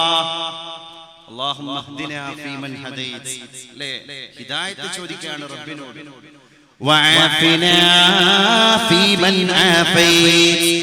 പിന്നെ റബ്ബിനോട് ഹിദായത്ത് ചോദിച്ചതിന്റെ ശേഷം നമ്മൾ ചോദിച്ചത് ആഫിയത്താണ്. സുബൈന്റെ ഖുനൂത്തിൽ പോലും അങ്ങനെയാണ്. ആദ്യം ഹിദായത്ത്. ഒരു മനുഷ്യന് ഹിദായത്ത് കിട്ടിക്കഴിഞ്ഞാൽ പിന്നെ അവൻ ചോദിക്കേണ്ടത് ആഫിയത്താണ്, ആരോഗ്യമാണ്. ആരോഗ്യമില്ലെങ്കിൽ ലോകത്തൊന്നും കൊണ്ടെടുക്കാൻ കഴിയൂല. ലോകത്തിന്റെ ഒരു മനുഷ്യന്റെ ഹെൽത്ത് ഈസ് ദി വെൽത്ത്. ഒരു മനുഷ്യന്റെ ഏറ്റവും വലിയ വെൽത്ത്, സമ്പത്ത് എന്ന് പറയുന്നത് ആരോഗ്യമാണ്. ആരോഗ്യത്തിലെ ഈ ഉണ്ടാക്കിയ സമ്പത്തുകൾ പോകുന്ന വഴി കാണൂല. അവിടെ ഒരു മെഷീൻ, അവരുടെ ഒരു മെഷീന്റെ ചെക്കിങ്, ഇവിടെ ഒരു പരിശോധന, അവിടെ ഒരു മെഡിസിൻ, ഇവിടെ ഒരു മെഡിസിൻ, അവിടെ ഒന്ന് അഡ്മിറ്റായി കിടക്കല്, ഇവിടെ ഒരു ചികിത്സ, ആ ഡോക്ടറെ കാണല്, ഈ ഡോക്ടറെ കാണല്. അതുകൊണ്ട് prevention is better than cure.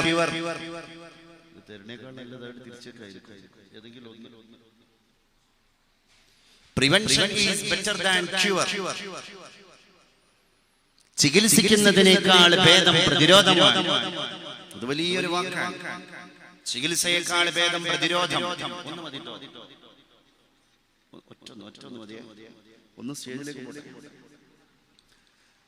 Prevention is better than cure.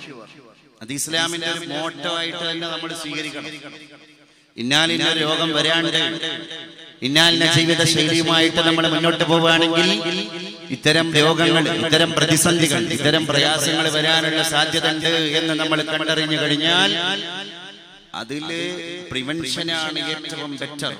നമ്മൾ ആദ്യം സ്വീകരിക്കേണ്ടത് പ്രതിരോധമാണ്. മൂല്യനിരാസങ്ങളുടെ കാലമാണ് പുതിയ കാലം. ചൈനയിലെ ഒരു ഹോട്ടൽ ഉടമയുടെ കഥ പത്രദ്വാര പ്രത്യക്ഷപ്പെട്ടിരുന്നു. ചൈനക്കാരനായ ഹോട്ടൽ ഉടമ അദ്ദേഹത്തിന്റെ ഹോട്ടലിൽ നല്ല തിരക്ക്, ഡെലീഷ്യസ് ഫുഡ്, നല്ല ടേസ്റ്റ് ഉള്ള ഭക്ഷണം, അദ്ദേഹത്തിന്റെ ഒരു തരം സാൻഡ്വിച്ച്, അദ്ദേഹം സ്റ്റഫ് ചെയ്ത് കൊടുക്കുന്ന സാൻഡ്വിച്ച് നല്ല ടേസ്റ്റിയാണ്. ആളുകള് തിക്കി തിരക്കി വന്നു. ആളുകള് കസ്റ്റമേഴ്സിന് ഇരുന്ന് സീറ്റിട്ട് കൊടുത്തിട്ട് ഇരിക്കാൻ പോലും സ്ഥലമില്ലാതായി. അവസാന ആളുകൾ ക്യൂ നിൽക്കാൻ തുടങ്ങി. ഹോട്ടൽ സംരംഭം വിജയിച്ചു. ലോകത്തിന്റെ ഒരുപാട് ഭാഗങ്ങളിൽ നിന്ന് ഇത് കേട്ട് കേട്ട് കേട്ട് ഇതിനെ അറിഞ്ഞ് ഒരുപാട് ആളുകൾ ആ സാൻഡ്വിച്ച് ഒന്ന് ടേസ്റ്റ് ചെയ്യാൻ വേണ്ടി ഒരു വട്ടമെങ്കിലും അതിനൊന്ന് ഭക്ഷിക്കാനുള്ള ആഗ്രഹം മൂത്തിട്ട് ചൈനക്കാരനായ ഹോട്ടൽ ഉടമയുടെ ഈ ഹോട്ടലിന്റെ മുറ്റത്ത് വന്നിട്ട് കാത്തു നിൽക്കുകയാണ്. വാങ്ങുകയാണ്. അവർ എത്ര രൂപ കൊടുത്തിട്ടും സാൻഡ്വിച്ച് വിലക്ക് വാങ്ങുകയാണ്. അവസാനം ഇത് പോലീസ് പിടിക്കപ്പെടുകയാണ്. അപ്പൊ ഈ ഹോട്ടൽ ഉടമയുടെ ഒരു കസിൻ അവിടുത്തെ ശ്മശാനത്തില്, വൈദ്യുത ശ്മശാനത്തില് ജോലിക്കാരനാണ്, ഉദ്യോഗസ്ഥനാണ്. ചൈനയിലെ വൈദ്യുത ശ്മശാനത്തിലെ ഉദ്യോഗസ്ഥനാണ്. പത്രത്തിൽ പ്രത്യക്ഷപ്പെട്ട വാർത്തയാണ്.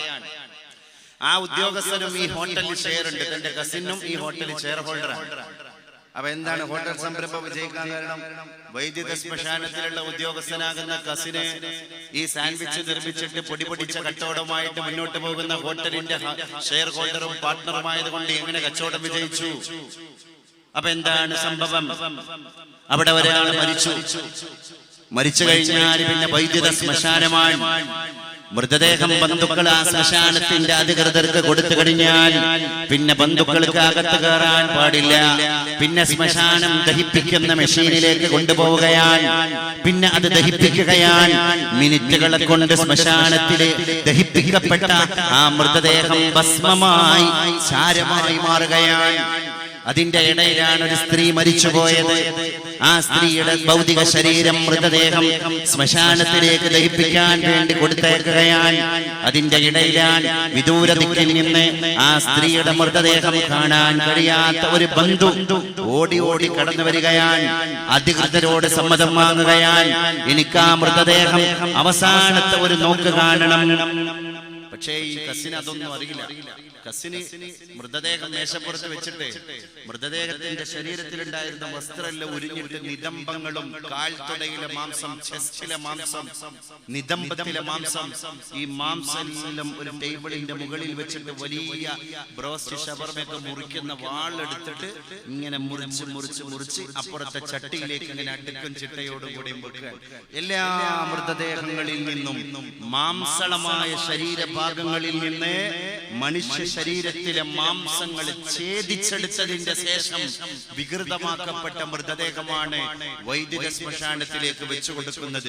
ഈ മാംസമാണ് കസിൻ ചൈനയിലെ ഹോട്ടലിലേക്ക് എത്തിക്കുന്നത്. ഈ മാംസം വലിയ ബന്നില് സ്റ്റെപ്പ് ചെയ്ത് അതിന്റെ കൂടെ മസാല ചേർത്തിട്ടാണ് ഇവിടെ സാൻഡ്വിച്ച് നിർമ്മിക്കപ്പെടുന്നത്. അതുകൊണ്ട് വളരെ ടേസ്റ്റി ആയി തോന്നിയെന്ന് മാത്രമല്ല, ഇതിന്റെ കണ്ടന്റ്, ഇതിന്റെ ഫ്ലേവർ ഒരിക്കലും പരിസരത്തുള്ള ആൾക്കാർക്ക് പിടുത്തം കിട്ടിയില്ല. KFCന്റെ ഏറ്റവും വലിയ വിജയം KFCന്റെ കണ്ടന്റാണ്. അതിന്റെ ഇൻഗ്രീഡിയന്റ് ഇതുവരെ അവർ പുറത്തുവിടാത്തത് കൊണ്ട് അത് ബ്രാൻഡ് ചെയ്യപ്പെട്ട് മുന്നോട്ട് പോവുകയാണ്. ചൈനയിലെ ഹോട്ടലിനെ ബ്രാൻഡ് ചെയ്യപ്പെട്ട ഘടകം ശ്മശാന ഭൂമിയിലെ മൃതദേഹത്തിന്റെ ശരീരങ്ങളിലുള്ള മാംസളമായ ഭാഗങ്ങളാണ്. ആ പത്രം, ആ വാർത്ത പ്രസിദ്ധീകരിക്കപ്പെട്ടതിന്റെ കൂടെ ലോകത്ത് മൂല്യനിരാസങ്ങളെ പറ്റിയിട്ടുള്ള ഒരു ചർച്ച കടന്നു വരികയാണ്. പണ്ടൊരു മൂല്യബോധം ഉണ്ടായി. ഞാൻ അങ്ങനെ ചെയ്യാൻ പറ്റുമോ? മൂല്യബോധം എന്ന് പറയുന്നതാണ് ഒരു മനുഷ്യന്റെ ക്വാളിറ്റി. അത് തന്നെയാണ് ഏറ്റവും നല്ല സമൃദ്ധമായ സംസ്കാരം. ഞാനൊരു ദിവസം ഞാൻ ജോലി ചെയ്യുന്ന വളാഞ്ചേരിയിൽ നിന്ന് മംഗലാപുരത്തേക്ക് ഒരു പ്രഭാഷണ പരിപാടിക്ക് വേണ്ടി പോവാൻ. അപ്പോൾ മിനറൽ വാട്ടർ കുടിക്കുന്നുണ്ട്. ഈ AC കമ്പാർട്ട്മെന്റിലാണ് ട്രെയിനിൽ യാത്ര ചെയ്യുന്നത്. എന്റെ നേരെ അപ്പുറത്ത് ഇരിക്കുന്നത് ഒരു ന്യൂസിലാൻഡുകാരനായ ഒരു ചെറുപ്പക്കാരനാണ്. ഏകദേശം ആൾമോസ്റ്റ് 10-22 വയസ്സുണ്ടാവും. ആ ചെറുപ്പക്കാരനായ സുഹൃത്ത്, അവർക്കൊക്കെ ടൂറ് അല്ലെങ്കിൽ യാത്ര എന്ന് പറയുന്നത് ക്രൈസാണ്. യാത്രയായിട്ട് അവർ കാണും. ഫോണെല്ലാം ഓഫ് ചെയ്ത് ലോകത്തെ പഠിക്കാനാണ് അവർ യാത്ര ചെയ്യുന്നത്. അവര് സഹയാത്രികരോട് നല്ല പെരുമാറ്റമായിരിക്കും, നന്നായി സംസാരിക്കും. അവര് ഫോണിൽ ഇരിക്കൂല. യാത്ര ചെയ്യുന്ന സമയത്ത് ഫോണിൽ കുത്തിയിരിക്കൂല. യാത്ര ചെയ്യുന്ന സമയത്ത് എന്റെ അപ്പുറത്തും ഇപ്പുറത്തുള്ള സഹയാത്രികനുമായിട്ട് സൗഹൃദം സമ്പാദിക്കണം. അത് നാളെ എനിക്കൊരു മുതൽക്കൂട്ടാക്കണം. അതാണ് ഇംഗ്ലീഷുകാരുടെ ഏറ്റവും വലിയൊരു മെന്റാലിറ്റി. ഈ സഹൃദയനായ സ്നേഹിതൻ എന്നോട് ഒരുപാട് നേരം സംസാരിച്ചു. എന്റെ വേഷം ഇതാണ് എന്നറിഞ്ഞിട്ടും അദ്ദേഹം മനോഹരമായി എന്നെ ഉൾക്കണ്ട് വളരെ ഫ്രാങ്കായി സംസാരിച്ചു. അതിന്റെ ഇടയിൽ ആ സഹോദരൻ റാക്കിന്റെ മോളിന്ന് അദ്ദേഹത്തിന് ദാഹം വന്നപ്പോ ഒരു മിനറൽ വാട്ടറിന്റെ ബോട്ടിൽ എടുത്തിട്ട് ആ വെള്ളം ഇങ്ങനെ കുടിച്ചു. വെള്ളം മുഴുവൻ കഴിഞ്ഞു. വെള്ളം കഴിഞ്ഞപ്പോ അദ്ദേഹം വാട്ടർ ബോട്ടിൽ ക്രഷ് ചെയ്യാൻ, രണ്ട് കൈ കൊണ്ട് ശരിക്കും പിരിഞ്ഞ് ക്രഷ് ചെയ്യാൻ. അപ്പൊ ഒരു എയർ കണ്ടീഷൻ ചെയ്യപ്പെട്ട ഫുള്ളായിട്ട് വിൻഡോസ് ഒന്നും തുറക്കപ്പെടാത്ത AC കോച്ചിന്റെ അകത്ത് അതിന്റെ ഉള്ളിലുള്ള ശബ്ദം വലിയ ശബ്ദമായിട്ട് മാറുകയും പുറത്തുള്ള ശബ്ദം ഒട്ടും അതിലേക്ക് കടന്നു വരാതിരിക്കുകയും ചെയ്യും. സ്വാഭാവികമാണ്. ഇദ്ദേഹം ഈ കാലിയായ വാട്ടർ ബോട്ടിൽ ഇങ്ങനെ ക്രഷ് ചെയ്തപ്പോ ഭയങ്കര സൗണ്ട് ഉണ്ടായി. അപ്പൊ മലയാളികളായ നമ്മുടെ അപ്പുറത്തപ്പുറത്തേക്ക് സീറ്റിൽ ഇരിക്കുന്ന ആൾക്കാർ അവരതൊക്കെ ആംഗ്യം കാണിക്കാൻ തുടങ്ങി, എന്തൊക്കെ പറയാൻ തുടങ്ങി. അപ്പൊ ഈ സുഹൃത്തിന് മനസ്സിലായി അവരുടെ ഭാഷ തിരിഞ്ഞിട്ടില്ലെങ്കിൽ ആ ഭാഷയിൽ നിന്ന് വന്ന ഒരു സ്ലാങ്, അതിന്റെ ഒരു സൗണ്ട്, അതിന് മനസ്സിലായി നമ്മൾ എന്തോ ചീത്ത പറയാണ്, അവരുടെ ബോഡി ലാംഗ്വേജ് അത്ര ശരിയല്ല. അപ്പൊ ആ സഹൃദയനായ സ്നേഹിതൻ എന്നോട് ചോദിക്കുകയാണ് എന്താ പ്രശ്നം. അപ്പൊ ഞാൻ പറഞ്ഞു, നിങ്ങൾ ഈ വാട്ടർ ബോട്ടിൽ ക്രഷ് ചെയ്തത് ഇവർക്കൊന്നും രസിച്ചില്ല. അപ്പൊ സഹൃദയ സ്നേഹിതൻ എന്റെ അടുത്ത് കാണിച്ചു തരാണ്. ആ ക്രഷ് ചെയ്ത വാട്ടർ ബോട്ടിൽ വീണ്ടും പൂർവ്വസ്ഥിതിയിലാക്കിയിട്ട് അതിന്റെ അടിയിൽ എഴുതി വെച്ചിട്ടുണ്ട് ഒരു ഇൻസ്ട്രക്ഷൻ. എന്താണത്? Please crush the bottle after use. നിങ്ങൾ ഈ മിനറൽ വാട്ടറിന്റെ ബോട്ടിൽ എങ്ങാനും എപ്പോഴെങ്കിലും യൂസ് ചെയ്താൽ ഞങ്ങളെ കമ്പനി ഒരു പ്രത്യേക നിയമം കൂടി നിങ്ങളുടെ മുമ്പിലേക്ക് പറയുന്നുണ്ട്.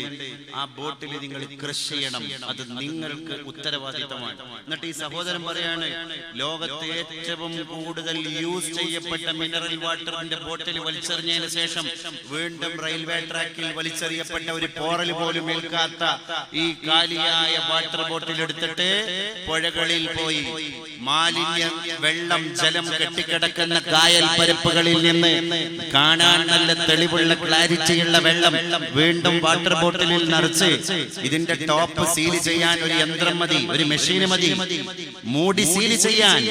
അങ്ങനെ മൂടി സീൽ ചെയ്യാനുള്ള മെഷീൻ വാങ്ങി ഒരുപാട് കുത്തക കമ്പനികൾ ഇന്നും ലോകത്ത് വ്യവഹരിച്ചു കൊണ്ടിരിക്കുകയാണ്. അതുകൊണ്ട് എന്റെ സഹൃദയ, നിങ്ങളുടെ രാജ്യത്താൻ ഉപയോഗിക്കപ്പെട്ട വാട്ടർ ബോട്ടിലിനെ വീണ്ടും ഉപയോഗിക്കുന്നതിന്റെ ഭാഗമായി മാലിന്യജലം നിറച്ചിട്ട് 15 രൂപക്കും 20 രൂപക്കും വിൽപ്പന നടത്തപ്പെടുന്നത്. പക്ഷേ ആ റെയിൽവേ കമ്പാർട്ട്മെന്റിന്റെ അകത്ത് തെറ്റ് ചെയ്തവൻ ഈ ന്യൂസിലാൻഡുകാരനാണ്. തെറ്റ് ചെയ്യാത്തവർ ഈ ആക്രോശിച്ച മലയാളികളുമാണ്. നമ്മൾ എവിടെ കിടക്കുന്നു? ഒരു 22 വയസ്സുകാരനായ ചെറുപ്പക്കാരൻ മദ്രസയിൽ പോയി അഖീദ പഠിച്ചിട്ടില്ല, മദ്രസയിൽ പോയി ദീനിയാത്ത് പഠിച്ചിട്ടില്ല, 10 കിതാബിന്റെ ഒരു പേജ് പോലും മറിച്ചിട്ടില്ല, മതപണ്ഡിതന്മാരെ കണ്ടിട്ട് പോലുമില്ല. എന്നിട്ടും ആ സഹോദരന്റെ ജീവിതത്തിൽ ആ സഹോദരൻ കീപ്പ് ചെയ്യുന്ന ക്വാളിറ്റി, ആ ക്വാളിറ്റി കണ്ടപ്പോൾ അദ്ദേഹത്തോട് വലിയ അത്ഭുതം തോന്നി. അദ്ദേഹം പറയുമ്പോൾ ഒരു ബർമുഡ മാത്രമാണ് ധരിച്ചത്. എന്നിട്ടും അദ്ദേഹത്തിന്റെ വേഷവിധാനം മാറ്റി നിർത്തിയാൽ അദ്ദേഹത്തിന്റെ സംസ്കാരത്തോടൊരു ആദരവ് തോന്നിപ്പോയി. എന്റെ സഹൃദയരെ, എന്തുകൊണ്ടാണ്? എവിടെയും മൂല്യങ്ങൾക്കാണ് പ്രസക്തിയുള്ളത്, മൂല്യങ്ങൾക്കാണ് പ്രസക്തിയുള്ളത് എന്ന് നമ്മൾ മനസ്സിലാക്കണം. അതുകൊണ്ട് തന്നെ ഖുർആൻ മൂല്യങ്ങളിലേക്ക് ജനങ്ങളെ വിളിക്കുകയാണ്. അതുകൊണ്ട് തന്നെ ഖുർആൻ ധർമ്മബോധത്തിലേക്ക് ജനങ്ങളെ വിളിക്കുകയാണ്.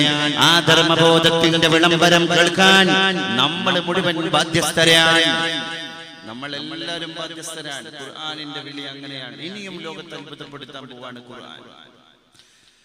ലാ ഉഖ്സിമു ബിയൗമിൽ ഖിയാമ ولا أقسم بالنفس اللوامة أيحسب الإنسان أن لن نجمع عظامه بلى قادرين على أن نصفي بنانه.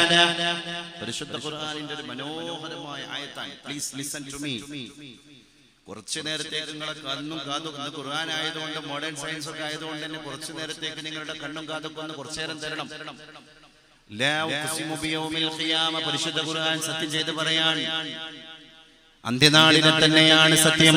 എന്നിട്ട് അല്ലാഹു തആല പറയുകയാണ്, അയഹ്സബുൽ ഇൻസാൻ, മനുഷ്യ നീ എങ്ങാനും കരുതുന്നുണ്ടോ, ഭാവിച്ചു പോകുന്നുണ്ടോ, അല്ലൻ നജ്മഅ ഇദാമ, അവൻ മരിച്ചു കഴിഞ്ഞാൽ, അവൻ മണ്ണായി പോയാൽ, അവനെ ഖബറിലേക്ക് കൊണ്ടുപോയി മറവ് ചെയ്യപ്പെട്ട് കഴിഞ്ഞാൽ അവന്റെ ശരീരത്തിലെ എല്ലുകളെ ഒരുമിച്ച് കൂട്ടാൻ അവന്റെ സൃഷ്ടാവായ തമ്പുരാന് സാധ്യമല്ല.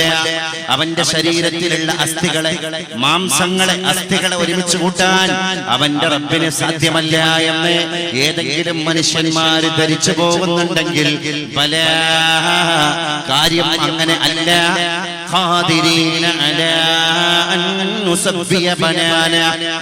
എല്ല് പോയിട്ട് അവന്റെ ശരീരത്തിന്റെ വിരലിന്റെ അറ്റത്തുള്ള അഗ്രങ്ങളിൽ അള്ളിപ്പിടിച്ച് കിടക്കുന്ന കൈരേഖകളെ പോലും അതുപോലെ പുനഃസൃഷ്ടിച്ചതിന്റെ ശേഷം മാത്രമാണ് അല്ലാഹു തആല നാളെ മഹ്ശറയിൽ അവന് പുനരുദ്ധാരം കൊടുക്കുകയുള്ളൂ. ബലാ ഖാദിരീന അലാ അൻ നുസവ്വിയ ബനാന. ബനാന എന്ന് പറഞ്ഞ വാക്കിന്റെ അർത്ഥം എന്താ? തമ്പ്. ഇംഗ്ലീഷ് ഭാഷയിൽ, മലയാളത്തിൽ തുമ്പ്, വിരലിന്റെ അറ്റം തന്നെ. ഓരോ മനുഷ്യന്റെയും കൈ വിരലിന്റെ അഗ്രഭാഗത്തുള്ള രേഖ, ആ രേഖയെ ശരിപ്പെടുത്തി കൊടുക്കാൻ കഴിയുന്ന റബ്ബാണ് അല്ലാഹു. മരിച്ചു കഴിഞ്ഞാൽ ഞങ്ങളുടെ എല്ലിനെ ഒരുമിച്ച് കൂട്ടാൻ പോലും ദൈവത്തിന് സാധ്യമല്ല എന്ന് വെല്ലുവിളിച്ചവരോട് അല്ലാഹു തആല അതേ നാണയത്തിൽ തിരിച്ചടിക്കുകയാണ്. എല്ല് പോയിട്ട് നിങ്ങളുടെ ശരീരത്തിന്റെ വിരലിന്റെ അഗ്രഭാഗത്തുണ്ടായിരുന്ന അടയാളങ്ങൾക്ക് പോലും ഒരു മാറ്റം പോലും വരാതെയാണ് നിങ്ങളുടെ തമ്പുരാൻ പുനഃസൃഷ്ടിക്കുകയെന്ന് നിങ്ങൾ മനസ്സിലാക്കണം. അല്ലാഹുവിന്റെ മറുപടിയാണ്. ഇന്ന് ശാസ്ത്രലോകം ഈ ഖുർആനിന്റെ ആയത്തിനെ അനലൈസ് ചെയ്തിട്ട് മൂക്കത്ത് വിരൽ വെച്ചിരിക്കുകയാണ്. കാരണം ഒരു മനുഷ്യന്റെ വിരൽ തുമ്പത്തുള്ള വിരലിന്റെ അഗ്രഭാഗത്തുള്ള അടയാളം പോലെ അവർ ട്വിൻസ് ആണെങ്കിൽ പോലും, ഇരട്ട കുട്ടികളാണെങ്കിൽ പോലും, ഒരു മാതാവിന്റെ ഗർഭാശയത്തിൽ ഒരേ സമയം 10 മാസം കിടന്ന ഇരട്ട മക്കളാണെങ്കിൽ പോലും ആ മക്കളുടെ കൈയിന്റെ വിരലിന്റെ അഗ്രഭാഗത്തുള്ള അടയാളങ്ങൾ വ്യത്യസ്തമാണ്. ഇന്ന് ലോകത്ത് ജീവിച്ചുകൊണ്ടിരിക്കുന്ന മുഴുവൻ ആളുകളുടെയും വിരലിന്റെ അറ്റത്തുള്ള അടയാളം ഒരാളുടേത് മറ്റൊരാളിൽ നിന്ന് വ്യത്യസ്തമാണ്. മരിച്ചുപോയവരുടേതും വ്യത്യസ്തമാണ്, ഇനി വരാനിരിക്കുന്നവരുടേതും വ്യത്യസ്തമാണ്. ഒരു വിരലിന്റെ അഗ്രഭാഗത്ത് കോടാന കോടി മനുഷ്യന്മാർ ഇവിടെ പറവിയെടുത്തു, മരിച്ചുപോയി, ജനിക്കാനിരിക്കുകയാണ്. ഈ മനുഷ്യന്മാരെ എല്ലാവരെയും ഒരുമിച്ച് കൂട്ടിയാൽ നാളെ മഹ്ശറയിലേക്ക് അവരെല്ലാം ഒറ്റ സമയം ഒരു സൂര്യന്റെ ചോട്ടിൽ ഒരുമിച്ച് കൂടുമ്പോ ആ ജനങ്ങളുടെ മുഴുവൻ വിരലിന്റെ അഗ്രഭാഗത്തുള്ള അറ്റത്തുള്ള ഈ അടയാളത്തിന് ഒരു പോറൽ പോലും ഏൽക്കാതെ ഒരാളുടേത് മറ്റൊരാളിൽ നിന്ന് ഭിന്നമാണ്. അമേരിക്ക പോലെയുള്ള വികസിത രാജ്യങ്ങളിൽ പോലും ഒരു കാലത്ത് നിരപരാധികൾ ജയിലിൽ അടക്കപ്പെടുകയും യഥാർത്ഥ പ്രതികൾ തെളിവില്ലാത്തതിന്റെ പേരിൽ സ്വൈരവിഹാരം നടത്തി രക്ഷപ്പെടുകയും ചെയ്യുന്ന ഒരു സ്ഥിതിവിശേഷമുണ്ടായിരുന്നു. ഇന്ന് ഒരു നിലക്കും അത് സാധ്യമല്ല. നമുക്കറിയാം, ജിദ്ദ എയർപോർട്ടിൽ നമ്മുടെ കൈവിരലിന്റെ രേഖ എടുത്തിട്ടല്ലാതെ നമ്മളെ അകത്തേക്ക് കടത്തിവിടൂല. ഖത്തർ എയർപോർട്ടിൽ കടത്തിവിടൂല. ഒമാൻ എയർപോർട്ടിൽ കടത്തിവിടൂല. കണ്ണിന്റെ അടയാളം എടുക്കുകയാണ്, കൈവിരലിന്റെ അടയാളം എടുക്കുകയാണ്. ഈ അടയാളം എടുത്ത ലക്ഷോപലക്ഷം ജനങ്ങളുടെ കൂട്ടത്തിൽ വെച്ച് ഏതെങ്കിലും ഒരാൾ ആ രാജ്യത്തിന്റെ നിയമത്തിന് വിരുദ്ധമായ ഒരു അപരാധം പ്രവർത്തിച്ചു കഴിഞ്ഞാൽ ആ കൈരേഖ ബാർ ചെയ്യപ്പെടുകയാണ്, അയാളുടെ കൈരേഖ പിടിക്കപ്പെടുകയാണ്. കാരണം ആ കൈരേഖ പോലെയുള്ള ഒരാൾ, അത് അവൻ മാത്രമാണ് ലോകത്ത് എന്ന് അല്ലാഹു തെളിയിച്ച സത്യമാണ്, റബ്ബ് തെളിയിച്ച സത്യമാണ്. അതുകൊണ്ട് ഈ ഒരൊറ്റ കൈരേഖ മതി. ഒരു മൊബൈൽ നമ്പറും വേണ്ട, ഒരു ഇൻവെസ്റ്റിഗേഷനും വേണ്ട.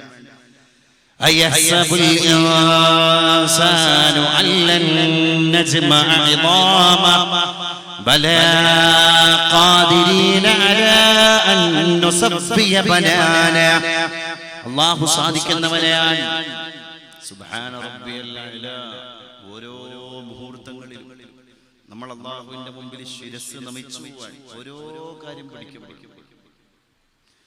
അവലം യറൂ ഇല ത്വയ്രി ഫൗഖഹും സ്വാഫാത്ത് വയഖ്ബിദ്ന മാ യുംസികുഹുന്ന ഇല്ലർ റഹ്മാൻ ഇനിൽ കാഫിറൂന ഇല്ലാ ഫീ ഖുറൂർ.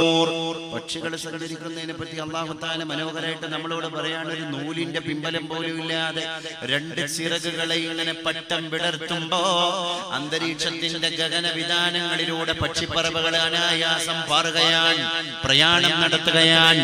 അബലം യറൗ ഇല ത്വയ്ർ. പക്ഷികളെ പറ്റി നിങ്ങൾ ആരെങ്കിലും പഠനം നടത്തിയിട്ടുണ്ടോ? ഫൗഖഹും സ്വാഫാത്ത് വയഖ്ബിദ്ന. അവ ഇങ്ങനെ ചിറകിട്ടടിച്ച് പറന്നുകൊണ്ടിരിക്കുകയാണ്. മാ യുംസികുഹുന്ന ഇല്ലർ റഹ്മാൻ. അല്ലാഹു അല്ലാതെ മറ്റൊരാളും അവയെ നിയന്ത്രിച്ചു കൊണ്ടിരിക്കുന്നില്ല. പക്ഷികളുടെ സഞ്ചാരം കണ്ടിട്ടാണ് റൈറ്റ് സഹോദരന്മാർ വിമാനം കണ്ടെത്തിയത്. ഇന്ന് വൈമാനിക യാത്ര നടത്തിക്കൊണ്ടിരിക്കുകയാണ്. മനുഷ്യൻ ഇന്ന് വൈമാനിക യാത്ര നടത്തിക്കൊണ്ടിരിക്കുകയാണ്. തേള് അതിന്റെ മുൻഭാഗത്തും അതിന്റെ പിൻഭാഗത്തുമുള്ള കൈകാലുകളെ മനോഹരമായി കൊക്ക പോലെ ചലിപ്പിക്കുന്ന രംഗം കണ്ടിട്ടാണ് ഇന്നത്തെ മണ്ണുമാന്തി യന്ത്രം JCB അതിന്റെ മാനുഫാക്ചറിംഗ് നടത്താൻ ഇൻവെൻഷനിലേക്ക് കടന്നുപോയ അതിന്റെ ഫൗണ്ടർ, അതിന്റെ ഫാദർ ലോകത്തോട് ആദ്യമായി വിളിച്ചു പറഞ്ഞത് ഇതിന് ചേതോ വികാരമായി ഭവിച്ച ഘടകം ഭൂമിയിലെ ജീവിയായ ഒരു തേള് മാത്രമാണ്. അങ്ങനെ ഒരുപാട് വസ്തുക്കള് ലോകത്തിന് അത്ഭുതങ്ങൾ പഠിപ്പിച്ചിട്ടുണ്ട്. അല്ലാഹു തആലയാണ് ലോകത്തെ ഏറ്റവും വലിയ അത്ഭുത പ്രതിഭാസങ്ങളെ സംഭാവന ചെയ്തവൻ. ഒരു തേനീച്ച, ഫോർ എക്സാമ്പിൾ, തേനീച്ചയ്ക്ക് വേണ്ടി ഒരു അധ്യായം നീക്കിവെച്ച റബ്ബാണ് നമ്മുടെ റബ്ബ്. തേനീച്ചയെ പറ്റി ഒരു അധ്യായത്തിന് പേര് കൊടുത്ത ഗ്രന്ഥമാണ് നമ്മുടെ ഗ്രന്ഥം സൂറത്തുൻ നഹൽ. ഉറുമ്പ് വരിയും നിരയുമായിട്ട് വീടിന്റെ ഭിത്തികളിലൂടെ, തറകളിലൂടെ, നിലത്തിലൂടെ, ഭൂമിയിലൂടെ കടന്നു പോകുമ്പോ നമ്മളാരും ഉറുമ്പുകളെ മൈൻഡ് ചെയ്യാറില്ല. അഥവാ ഉറുമ്പിനെ മൈൻഡ് ചെയ്യുന്നവരുണ്ടെങ്കിൽ അത് മക്കളാണ്, നമ്മുടെ വീട്ടിലെ കുഞ്ഞുമക്കളാണ്. ഉറുമ്പ് എത്ര മനോഹരമായിട്ടാണ് ആശയവിനിമയം നടത്തുന്നത്. ഉറുമ്പ് എത്ര മനോഹരമായിട്ടാണ്, എത്ര തിരക്കിന്റെ ഇടയിലും അവര് ഒരു വരിയിലൂടെ കടന്നു പോകുമ്പോ എതിർവരിയിലൂടെ കടന്നു വരുന്ന മറ്റൊരു ഉറുമ്പിനെ ഈ വരിയിലുള്ള ഉറുമ്പ് കണ്ടുമുട്ടിയാൽ അവരൊന്ന് മുലാഖാത്താക്കാതെ പിരിഞ്ഞു പോകൂല. അവര് പുതുമയുടെ സമ്പർക്കം പുതുക്കാതെ തിരിച്ചു പോകൂല. ഒരു ഉറുമ്പ് ഒരു അന്നം കണ്ടെത്തി കഴിഞ്ഞാൽ ആ ഉറുമ്പ് മറ്റു ഉറുമ്പുകളെ വിളിക്കാൻ വേണ്ടി വേഗത്തിൽ ഓടുകയാണ്. എന്തിന്? എനിക്കുള്ളത് എന്റെ സഹോദരനും വേണം എന്ന നിസ്വാർത്ഥതയാണ്. ഒരു അന്നം കിട്ടിക്കഴിഞ്ഞാൽ ഉറുമ്പുകൾ ഐക്യത്തോടുകൂടെ അതിനെ വഹിച്ചു കൊണ്ടുപോവുകയാണ്. അതുകൊണ്ട് സ്വന്തം ശരീരത്തിന്റെ 99 ഇരട്ടി ഭാരം വഹിക്കാൻ ഉറുമ്പിന് അല്ലാഹു തആല ശക്തി കൊടുത്തിരിക്കുകയാണ്. മനുഷ്യനത് തന്നിട്ടില്ല. സ്വന്തം ശരീരത്തിന്റെ 99 ഇരട്ടി ഭാരം വലിച്ചു കൊണ്ടുപോകാൻ ഉറുമ്പിന് റബ്ബ് തആല ശക്തി കൊടുത്തിരിക്കുകയാണ്. ഒരു പല്ലി ചത്തുപോയാൽ 10 മിനിറ്റുകൾക്കകം ഉറുമ്പുകൾ വന്നിട്ട് പല്ലിയുടെ മൃതദേഹത്തെ കൊണ്ടുപോവുകയാണ്. ആ ഉറുമ്പുകളുടെ ശരീരം പല്ലിയുടെ ശരീരത്തിലേക്ക് വെച്ച് നോക്കുമ്പോ എത്ര ചെറുതാണ്. ഉറുമ്പിന്റെ ശരീരത്തിലേക്ക് പല്ലിയുടെ ശരീരത്തെ വെച്ച് നോക്കുമ്പോ അത് ഭീമാകാര ജീവിയാണ്. എന്നിട്ടും സ്വന്തം ശരീരത്തിന്റെ 99 ഇരട്ടി വഹിച്ചു കൊണ്ടുപോയി ലോകത്തെ അത്ഭുതപ്പെടുത്തുന്ന പ്രതിഭാസമാണ് ഉറുമ്പ്. അത് വിത്ത് ശേഖരിക്കുകയാണ്, അത് മുള ശേഖരിക്കുകയാണ്, അത് ധാന്യങ്ങളെ ശേഖരിക്കുകയാണ്. എന്നിട്ട് മാളത്തിൽ കൊണ്ടുപോയി വെക്കാൻ. അടുത്ത മഴക്കാലം വറുതിയുടെ കാലം വരുമ്പോഴേക്ക് എന്റെ ധാന്യപ്പുരം നിറഞ്ഞു നിൽക്കണം. അന്ന് ഞാൻ പട്ടിണിയാകാൻ പാടില്ല. മനുഷ്യൻ എടുത്തത് കൊണ്ട് കട്ടുമുടിച്ചു കൊണ്ടിരിക്കുന്ന ലോകത്ത് നാളെയെപ്പറ്റി ചിന്തിക്കാത്ത മനുഷ്യൻ. അവൻ സർവകലാശാലകളിലും പഠിച്ചവനാണ്. എന്നിട്ടും നാളത്തെ പറ്റി ചിന്തിക്കാൻ അവന് ബോധമില്ല. അവിടെയാണ് ഒരു അങ്കണവാടിയുടെ നഴ്സറി ക്ലാസ് റൂമിന്റെ വരാന്ത പോലും വിദ്യാഭ്യാസത്തിന്റെ ഭാഗമായിട്ട് കേറിച്ചല്ലാത്ത ചോണനുറുമ്പാണ്. എങ്ങനെയാണ് സംഭരിക്കേണ്ടത്, എങ്ങനെയാണ് ദീർഘവീക്ഷണത്തോടുകൂടെ ജീവിക്കേണ്ടത്, എങ്ങനെയാണ് കരുതിവെപ്പ് നടത്തേണ്ടത്, എങ്ങനെയാണ് മറ്റുള്ളവനെ സഹായിക്കേണ്ടത്, എങ്ങനെയാണ് ലീഡർ അംഗീകരിക്കേണ്ടത് ഒക്കെ ഉറുമ്പ് പഠിപ്പിച്ചു. ആ ഉറുമ്പിനെ ചർച്ച ചെയ്യാൻ ഒരു അധ്യായം നീക്കിവെച്ച വേദഗ്രന്ഥമാണ് ഖുർആൻ. സൂറത്തുൻ നംൽ, ഉറുമ്പിന്റെ അധ്യായം. മറ്റൊരു സ്ഥലത്ത് സൂറത്തുൻ നഹൽ, തേനീച്ചയെ പറ്റി ചർച്ച ചെയ്യുന്ന അധ്യായം. എന്നിട്ട് ലാറ്റിൻ അമേരിക്കൻ രാജ്യങ്ങളിലാണ് ഏറ്റവും കൂടുതൽ അമ്പരചുംബികളായ മനോഹരമായ മണിമന്ദിരങ്ങളായ കെട്ടിടങ്ങളൊക്കെ പണി കഴിപ്പിക്കപ്പെട്ടുകൊണ്ടിരിക്കുന്നത്. ഇപ്പൊ ചൈനയിലാണ് ഏറ്റവും വെറൈറ്റിയുള്ള കെട്ടിടങ്ങൾ. ചൈനക്കാരായ വാസ്തുശില്പകലയുടെ തലതൊട്ടപ്പന്മാരായ ആളുകൾ പറയാണ്, ഇന്ന് ഞങ്ങൾ ഏറ്റവും കൂടുതൽ ഞങ്ങളുടെ ബഹുനില കെട്ടിടങ്ങളായ ബിൽഡിങ്ങുകൾ നിർമ്മിക്കുന്നത് തേനീച്ച അതിന്റെ കൂട് നിർമ്മിക്കും പോലെയാണ്. എന്താ കാരണം? തേനീച്ചയുടെ പലക കൂട് അവര് പഠിച്ചു. ആ കൂടിനെ പറ്റി പഠിച്ചപ്പോ അവർക്കൊരു കാര്യം ബോധ്യപ്പെട്ടു. തേനീച്ച മനോഹരമായ ഒരു എഞ്ചിനീയറാണ്. എന്ത് കാര്യം? ഒരു ഭാഗത്ത് തേനീച്ചയുടെ ഒരു കൂടിന്റെ ഉള്ളിൽ തന്നെ ഒരുപാട് റൂമുകൾ, ഒരുപാട് അറകൾ. അതിൽ ചില അറകളിലേക്ക് തെക്ക് നിന്ന് കാറ്റ്, വടക്ക് നിന്ന് കാറ്റ് കിട്ടുന്ന അറകൾ, പടിഞ്ഞാറ് നിന്ന് കാറ്റ് കിട്ടുന്ന വെളിച്ചം കിട്ടുന്ന അറകൾ, കാലാവസ്ഥയോട് പൊരുതി നിൽക്കുന്ന കൂട്, അതിലുള്ള വീട്. അതിൽ ചില മക്കൾക്ക് മുകളിൽ നിന്ന് മഴ പെയ്താൽ ഒരിക്കലും വീടിന്റെ റൂമിന്റെ ഉള്ളിലേക്ക് മഴ വരൂല. എന്നാൽ സൈഡിൽ നിന്ന് കാറ്റടിച്ചാൽ എല്ലാ റൂമുകളിലേക്കും കാറ്റ് അനവരതം കടന്നു വരികയാണ്. അതുകൊണ്ട് തേനീച്ച കൂട് നിർമ്മിക്കും പോലെ കൂട് നിർമ്മിക്കാനാണ് ഞങ്ങളും ഇപ്പൊ പഠിച്ചുകൊണ്ടിരിക്കുന്നത്. അത് കാലാവസ്ഥയുടെ വ്യതിയാനങ്ങളോട് സമരസപ്പെട്ട് നിൽക്കുന്നതാണ്. അത് വലിയ വലിയ കാലാവസ്ഥയുടെ ദുരന്തങ്ങളിൽ പെട്ടെന്ന് തകർന്നു പോകാതെ നിലകൊള്ളുന്നതാണ്. അല്ലാഹു തആല തേനീച്ചയെ ചർച്ച ചെയ്യുന്ന അധ്യായത്തിൽ നമ്മളെ പഠിപ്പിക്കുകയാണ്. തേനീച്ചക്ക് നാം ബോധനം കൊടുത്തിരിക്കുകയാണ്.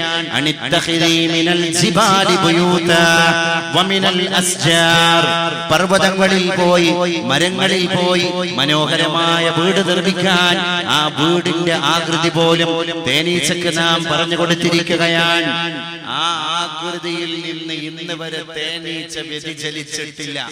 അല്ലാഹു തആല ഓരോ ജീവിക്കും ഒരു വര വരച്ചു കൊടുത്തിട്ടുണ്ട്. ഒരു ജീവി പോലും ആ അതിര് ലംഘിച്ചിട്ടില്ല. വിദ്യാഭ്യാസം ഇല്ലാതിരുന്നിട്ടും ഒരു ജീവി പോലും ആ അതിര് ലംഘിച്ചിട്ടില്ല. പശു ഇന്നും നിങ്ങൾ നോക്കൂ, എണീക്കേണ്ട സമയമാകുമ്പോ എണീക്കാണ്. പാടശേഖരങ്ങളിൽ എത്ര പുല്ലുള്ള പാടശേഖരങ്ങളിലേക്കും നിങ്ങൾ പോത്തിനെയും പശുവിനെയും അങ്ങനെ കയറൂരി വിട്ടാലും മഗ്‌രിബിന്റെ ബാങ്ക് കൊടുത്ത് സന്ധ്യ മയങ്ങുന്നതോടുകൂടെ അത് അതിന്റെ തീറ്റ നിർത്തിവെക്കുകയാണ്.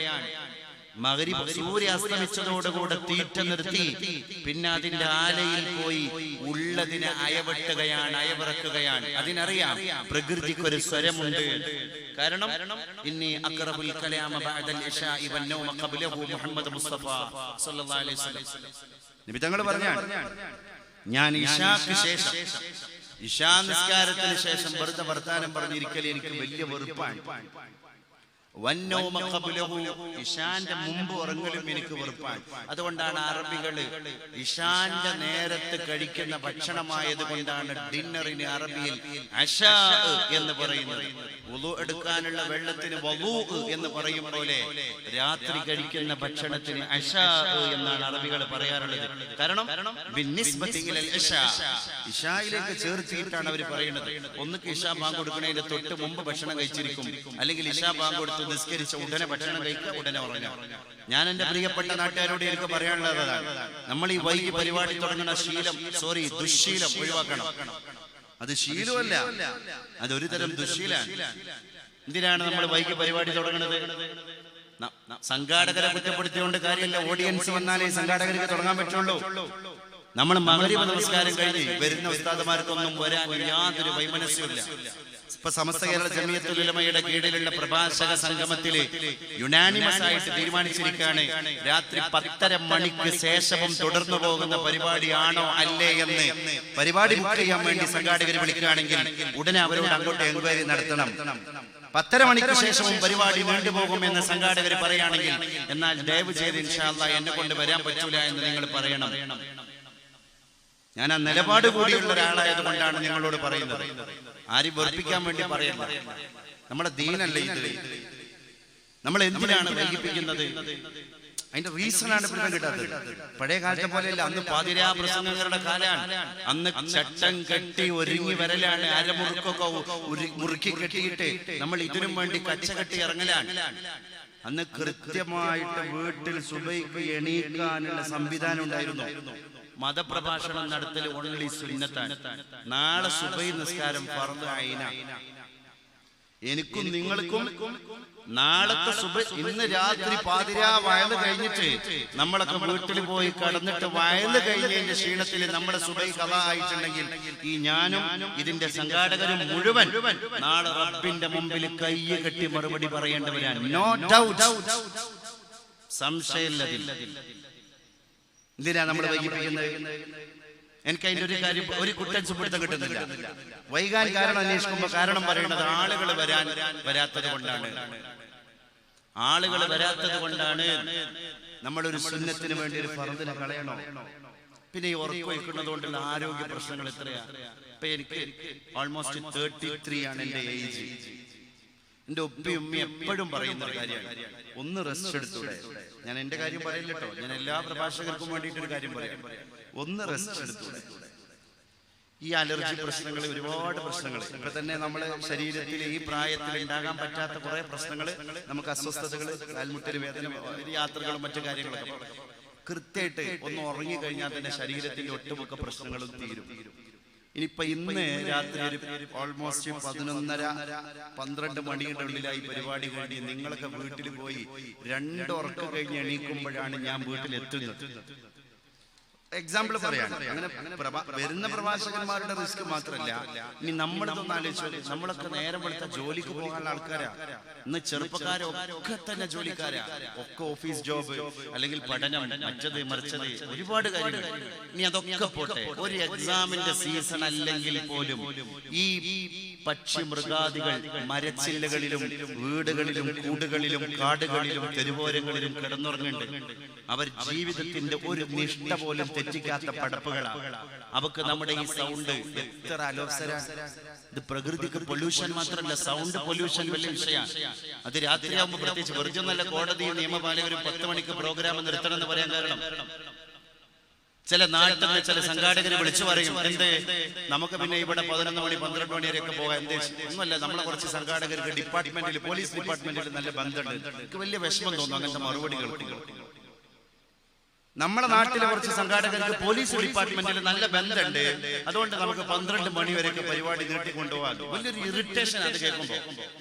നമ്മൾ ക്വാളിറ്റി കീപ്പ് ചെയ്തില്ല എന്നല്ലേ അർത്ഥം. അപ്പൊ എന്താ നിലപാടില്ല, നമുക്ക് നിലപാടില്ല എന്നല്ലേ അർത്ഥം. ഇല്ലെങ്കിൽ 10 മണിക്ക് പരിപാടി നിർത്തണം എന്ന് കോടതി പറയാൻ കാരണം ഈ മരച്ചില്ലകളിൽ മക്കളോടൊപ്പം അമ്മയായി കിടന്നുറങ്ങുന്ന തള്ള പക്ഷിക്ക് വേണ്ടി കൂടിയാണ്. പരിശുദ്ധ റസൂൽ പക്ഷിയുടെ കൂടി പ്രവാചകനാണ് സല്ലല്ലാഹു അലാ മുഹമ്മദ് സല്ലല്ലാഹു അലൈഹി വസല്ലം. ഞാൻ മനസ്സിലാക്കുന്നത് ഇവിടുത്തെ പെണ്ണുങ്ങന്മാരൊക്കെ നേരത്തെ സദസ്സിൽ വന്നിരിക്കുന്നവരാണ്, പിന്നെയും വരാൻ വൈകി പോകുന്നത് നമ്മളാണ് എന്നാണ് ഞാൻ വിലയിരുത്തുന്നത്. അതുകൊണ്ട് സിസ്റ്റം ഒന്ന് മാറണം എന്റെ പ്രിയപ്പെട്ടവരെ. ഇത് പറഞ്ഞതിന്റെ പേരിൽ നിങ്ങൾ ഇനി അടുത്ത കൊല്ലം ക്ഷണിച്ചിട്ടില്ലെങ്കിൽ എനിക്ക് കുഴപ്പമില്ല. പക്ഷെ ഞാൻ പറയാം, സിസ്റ്റം മാറിയേ തീരുതും. കാലൊക്കെ എത്ര മാറി. ഇന്നലെ ഞാൻ പരിപാടിക്ക് പോയ സ്ഥലത്ത് ലേലം, എന്നിട്ട് ഒരു ആപ്പിള് കയ്യിൽ പിടിക്കുകയാണ്. എന്നിട്ട് 1/2 മണിക്കൂർ അതിലുണ്ട് മുന്തിരി തോട്ടവും റുമ്മാനോ രസമുള്ളതാക്കതളിപ്പഴം തിന്നാനോ. ഈ ആപ്പിള് കയ്യിൽ പിടിച്ചിട്ട് ഇതിന്റെ വിഷയമായിട്ട് യാതൊരു ബന്ധമില്ലാത്ത ഒരു കഥയും പാട്ടൊക്കെ ഞാൻ ഇങ്ങനെ പാടിയിട്ട് ഈ ആൾക്കാരെ തരിപ്പിൽ കയറ്റിയിട്ട് 100 ഉറുപ്പ്യ ഉള്ളത് 200 ഉറുപ്പ്യ ആക്കാൻ വേണ്ടിയിട്ട് 1/2 മണിക്കൂറാണ് കളയേണ്ടത്. നമ്മൾ ആലോചിക്കണം, ഇന്നത്തെ കാലം വളരെ സ്പോണ്ടാനിയസ് ആയിട്ട് മനുഷ്യൻ എന്തെങ്കിലും ഒരു സംശയം ഉണ്ടെങ്കിൽ നെറ്റിൽ ഒറ്റ ക്ലിക്കിൽ 4Gയും 4G+ഉം 5Gയും 5G+ ഒക്കെ സ്പീഡുള്ള ഈ കാലത്ത് സ്പോണ്ടാനിയസ് ആയിട്ട് ഇൽമുകൾ കരസ്ഥമാക്കുന്ന ഈ നൂറ്റാണ്ടിലാണ് 100 ഉറുപ്പ്യ 200 ഉറുപ്പ്യാക്കാൻ വേണ്ടി മനുഷ്യന്മാരുടെ മസ്തിഷ്കങ്ങളെ ഞാൻ 1/2 മണിക്കൂർ വയറ് പറഞ്ഞിട്ട് എന്റെ വിഷയത്തിൽ നിന്ന് തെറിച്ചിട്ട് അവരെ തരിപ്പിൽ കയറ്റുന്നത്. എന്തിന്? സ്വകാര്യമായിട്ട് ഒരു 200 ഉറുപ്പ്യ കിട്ടണമെങ്കിൽ എന്തിനാ 1/2 മണിക്കൂർ കളയണത്? ഈ നാട്ടിൽ ഈ കസേലയിൽ ഇരിക്കണ ഏതെങ്കിലും ഒരു സുഹൃത്തിനോട് എടാ ഒരു 200 ഉറുപ്പ്യ എടുക്കുക, അള്ളാന്റെ ദീനിന്റെ സദസ്സെന്ന് പറഞ്ഞാൽ തരാത്ത ആളാണ്. 1/2 മിനിറ്റ് മതി, 1/2 മിനിറ്റ്. ബാക്കി 29.5 മിനിറ്റ് നമ്മൾ എന്തിനു കൊന്നു? അങ്ങനെ ഒരാപ്പിളല്ല, ഒരു പെടക്കോഴി, ഒരു ചെങ്ങൻകോഴി, ഇങ്ങനെ കുറെ സാധനങ്ങൾ അവിടെ കിടക്കുക. പണ്ടത്തെ കാലത്ത് ഒരു കോഴിമുട്ടമ്മലാണ് യത്തീഖാനെ പൊങ്ങിയത്. അത് വേറെ കഥ. എല്ലാ യത്തീഖാനിന്റെ അടിത്തറ കോഴിമുട്ടൈക്കാരൻ. കാരണം കോഴിമുട്ടന്റെ പോരിശ ഉസ്താദ് പറഞ്ഞു കൊടുത്തിട്ട് അള്ളാന്റെ ദീനിനെ പറ്റി വലിയ ബോധമൊന്നുമില്ലാത്ത ആൾക്കാർ പിന്നെ മഹ്ശർ ചിന്തിച്ചു, പിന്നെ ഖബർ ചിന്തിച്ചു, പിന്നെ സിറാത്ത് ചിന്തിച്ചു. അള്ളാഹുവേ, ഈ പണക്ക് ഞാൻ എന്തിനാ എടുത്തു വെക്കണത്? കൊടുക്കല്ലേ, കൊടുത്തു. അങ്ങനെ മദ്രസ പൊന്തി, അറബി കോളേജ് പൊങ്ങി. ഇന്നത്തെ കാലത്ത് ലേല സംവിധാനം എന്തിനാ? ഒരുപാട് സിസ്റ്റങ്ങളിൽ വ്യതിയാനങ്ങൾ. നാളെ നിങ്ങൾ പറയരുത് ലൈവ് അതേ പേടിയാണ്. ഞാനിതിന്റെ സംഘാടകരെ 2 ദിവസം മുമ്പ് ബന്ധപ്പെട്ടിട്ടുണ്ട് ലൈവ് വേണ്ടെന്ന് പറയാൻ. അപ്പൊ ഈ കാര്യം ഞാൻ പറയുന്നതും ലൈവിലാണ്. അത് വേറെ വലിയൊരു വൈപരീത്യമാണ്. ഞാനിപ്പോ ഈ ലൈവിനെ എതിർത്തുകൊണ്ടിരിക്കുന്നതും ലൈവിലാണ് എന്നുള്ളത് മറ്റൊരു വൈപരീത്യമാണ്. ഞാൻ പിന്നെ ലൈവ് ചെയ്യുന്ന ആളോട് വളരെ സ്നേഹത്തോടു കൂടെ എഴുത്തു കൊടുക്കുകയാണ്, ഈ പ്രഭാഷണം കഴിഞ്ഞ ഉടനെ ലൈവ് ഡിലീറ്റ് ചെയ്യണം, യൂട്യൂബിൽ കയറാൻ പാടില്ല. നാളെ ഇത് രേഖയാണ്. പിന്നെ നാളെ അത് ഫേസ്ബുക്കിൽ കയറുകയാണ്, അത് ക്ലിപ്പാവുകയാണ്. ആ ക്ലിപ്പിനെ ആഘോഷിക്കാൻ വേറെ വാറോലകൾ ഇറക്കാൻ വേണ്ടി കുറച്ച് ആൾക്കാർ ഇങ്ങനെ. ഒരു നാട്ടിൽ നമ്മൾ പറയുന്നത് ആ നാട്ടിന്റെ പൾസ് അറിഞ്ഞിട്ടായിരിക്കും. അത് അടുത്ത മഹലിൽ തന്നെ പറഞ്ഞാൽ ചിലപ്പോൾ വലിയ വിഷയമാവും. ഈ മഹലിലുള്ള ഇഷ ഞാൻ അടുത്ത മഹലിൽ പോയി പറഞ്ഞാൽ അവിടുത്തെ ഉറുഫ് അതാവൂല, അവിടുത്തെ ആദത്ത് അതാവൂല. എന്നിട്ടോ ഇത് സ്പോട്ടിൽ കേൾക്കുന്നത് ആഫ്രിക്കയിലും അന്റാർട്ടിക്കയിലും ദുബായിലും ഷാർജയിലുള്ള സുഹൃത്തുക്കളാ. അവർക്ക് എങ്ങനെ ഇതിന് ഉൾക്കൊള്ളാൻ കഴിയും? ലൈവ് കൊണ്ട് ഒരുപാട് പ്രശ്നങ്ങളുണ്ട്. ഞാൻ മിനിയാന്ന് പോയ സ്ഥലത്ത് സംഘാടകർ പറഞ്ഞു ലൈവ് ഇല്ല. ഞാൻ അവരോട് ആണ്ട് ചോദിച്ചു, ലൈവ് ഒഴിവാക്കി. കഴിഞ്ഞ പ്രാവശ്യം തന്നെ ലൈവ് വെച്ചിട്ടുള്ള ചെറുപ്പക്കാർ മുഴുവൻ ഇതിന്റെ ലിങ്ക് ചോദിച്ച് നടക്കുകയായിരുന്നു. ലിങ്ക് ചോദിച്ചിട്ട് അവരങ്ങാടിയിലെ ക്ലബില് അവിടെ ഇവിടെ ഇരിക്കാൻ പറ്റുന്ന എല്ലാ സ്ഥലത്തും ഇരുന്നിട്ട് ഈ ലിങ്കിൽ കാണേണ്ട സാധനങ്ങൾ കാണാൻ അത്യാവശ്യമുള്ള അത് കാണാൻ. നമ്മുടെ ദീനിന്റെ മജ്‌ലിസിനെ അങ്ങാടിയിൽ കൊണ്ടുപോയെടുക്കല്ലേ വേണ്ടത്. അങ്ങാടിയിലുള്ള ആൾക്കാർ ദീനിന്റെ മജ്‌ലിസിക്ക് കൊണ്ടുവരികയാണ് വേണ്ടത്. ലൈവ് കൊണ്ട് ഒരുപാട് ക്രമപ്രശ്നങ്ങളുണ്ട്. പിന്നെ ഇവരൊക്കെ നല്ല നീയത്തിലാണ് ലൈവ് ചെയ്യുന്നത്. ഈ സംഘാടകർ നല്ല നീയത്തിലാണ്. പ്രവാസികൾ ആലോചിച്ചിട്ടാണ്. പ്രിയപ്പെട്ട പ്രവാസികൾ കയ്യും കെട്ടാത്തത് കൊണ്ടാണ് അവർക്ക് ഭയങ്കര ബുദ്ധിമുട്ടും ഇതൊക്കെ ഉണ്ടാവും. ശരിയാണ്. പ്രിയപ്പെട്ടവരെ, നമ്മളൊരു കാര്യം മനസ്സിലാക്കണം. ഇത് ക്ലിപ്പുകൾ അടർത്തിയെടുക്കാൻ വേണ്ടി മാത്രം കുറച്ച് ജന്മങ്ങൾ ലോകത്ത് എഡിറ്റിംഗ് നടത്തുന്ന ആളെ സ്റ്റുഡിയോ റൂമിൽ പോയിട്ട് അല്ലെങ്കിൽ സ്വന്തം ഫോണിൽ ലാപ്പിൽ കമ്പ്യൂട്ടർ സിസ്റ്റത്തിൽ എഡിറ്റിംഗ് നടത്തുക. എന്നിട്ട് പറഞ്ഞതൊരു ഭാഗത്ത് പറയാത്തതൊരു ഭാഗത്ത് ഇങ്ങനെ അടർത്തി എടുത്തിട്ട് അതിൽ ക്ലിപ്പായി കച്ചവടം ചെയ്യുന്ന ഒരു തരം കമ്പോളം ലോകത്ത് നടന്നുകൊണ്ടിരിക്കുക.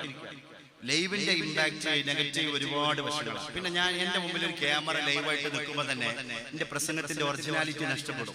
അത് ഇങ്ങനെ ഉണ്ടാവൂല എന്ന് നിങ്ങൾ പറഞ്ഞാലും അക്കോർഡിംഗ് ടു മീ അത് ഫീൽ ചെയ്യുന്നുണ്ട്. ഇപ്പൊ എന്റെ മുമ്പിൽ ഒരു ക്യാമറ ഇല്ല എങ്കിൽ ഞാൻ നിങ്ങളോട് കുറച്ചുകൂടി ആഴത്തിൽ ഇറങ്ങിയിട്ടായിരിക്കും സംസാരിക്കുക. കാരണം ഞാൻ നിങ്ങളോട് സംസാരിക്കുന്നത് എന്നുള്ള ബോധം എനിക്കുണ്ടാകും. ഇപ്പൊ എന്റെ ബോധം അതല്ല. നിങ്ങൾ കുറച്ച് ആൾക്കാരെ എന്റെ മുമ്പിൽ ഇരിക്കുന്നുള്ളൂ. ബാക്കി 10,000 ലോകത്ത് സ്വന്തം മൊബൈലിലൂടെ ലാപ്പിലൂടെ ഇത് കണ്ടുകൊണ്ടിരിക്കുകയാണ്. ഞാൻ അവരോട് കൂടിയാണ് സംസാരിക്കുന്നത് എന്ന് പേടി പല കാര്യങ്ങളും ആഴത്തിലേക്ക് ഇറങ്ങി പറയാനും എന്റെ വൈകാരികമായ ഒരു വയലിലേക്ക് ഇറങ്ങി ചെല്ലാനും എന്നെ പിടിച്ചു നിർത്താൻ എന്റെ സൈക്കോളജിയാണ് ഞാൻ പറയുന്നത്. ലൈവ് കൊണ്ട് ഉണ്ടാകുന്ന എന്റെ ബുദ്ധിമുട്ടാണ് ഞാൻ പറയുന്നത്. നിങ്ങൾ ഒരു സ്റ്റുഡിയോയിൽ പോയിട്ട് പ്രസംഗിക്കുന്നതും 4 ആളെ കാണുമ്പോൾ ആ ആളുകളോട് വൈകാരികമായിട്ട് പ്രസംഗിക്കുന്നതും മാറ്റണ്ടേ? നമ്മൾ അറിയാതൊരു പാട്ട് പാടി പോകുന്നതും നീ ഒരു പാട്ട് പാടിയാടാന്ന് പറഞ്ഞ് മൈക്ക് നീട്ടുമ്പോൾ ഒരു പാട്ട് പാടി പോകുന്നതും മാറ്റണ്ട്. വൈകാരികതയിൽ മാറ്റണ്ട്. അതുപോലെ ഒരു മാറ്റം സാധാരണ ഒരു ക്യാമറയുടെ മുമ്പിൽ ഒരു പ്രഭാഷകൻ പ്രത്യക്ഷപ്പെട്ട് പ്രഭാഷണത്തിന് എണീറ്റ് നിൽക്കുമ്പോൾ സ്വാഭാവികമായിട്ടും അയാൾക്കുണ്ടാകും.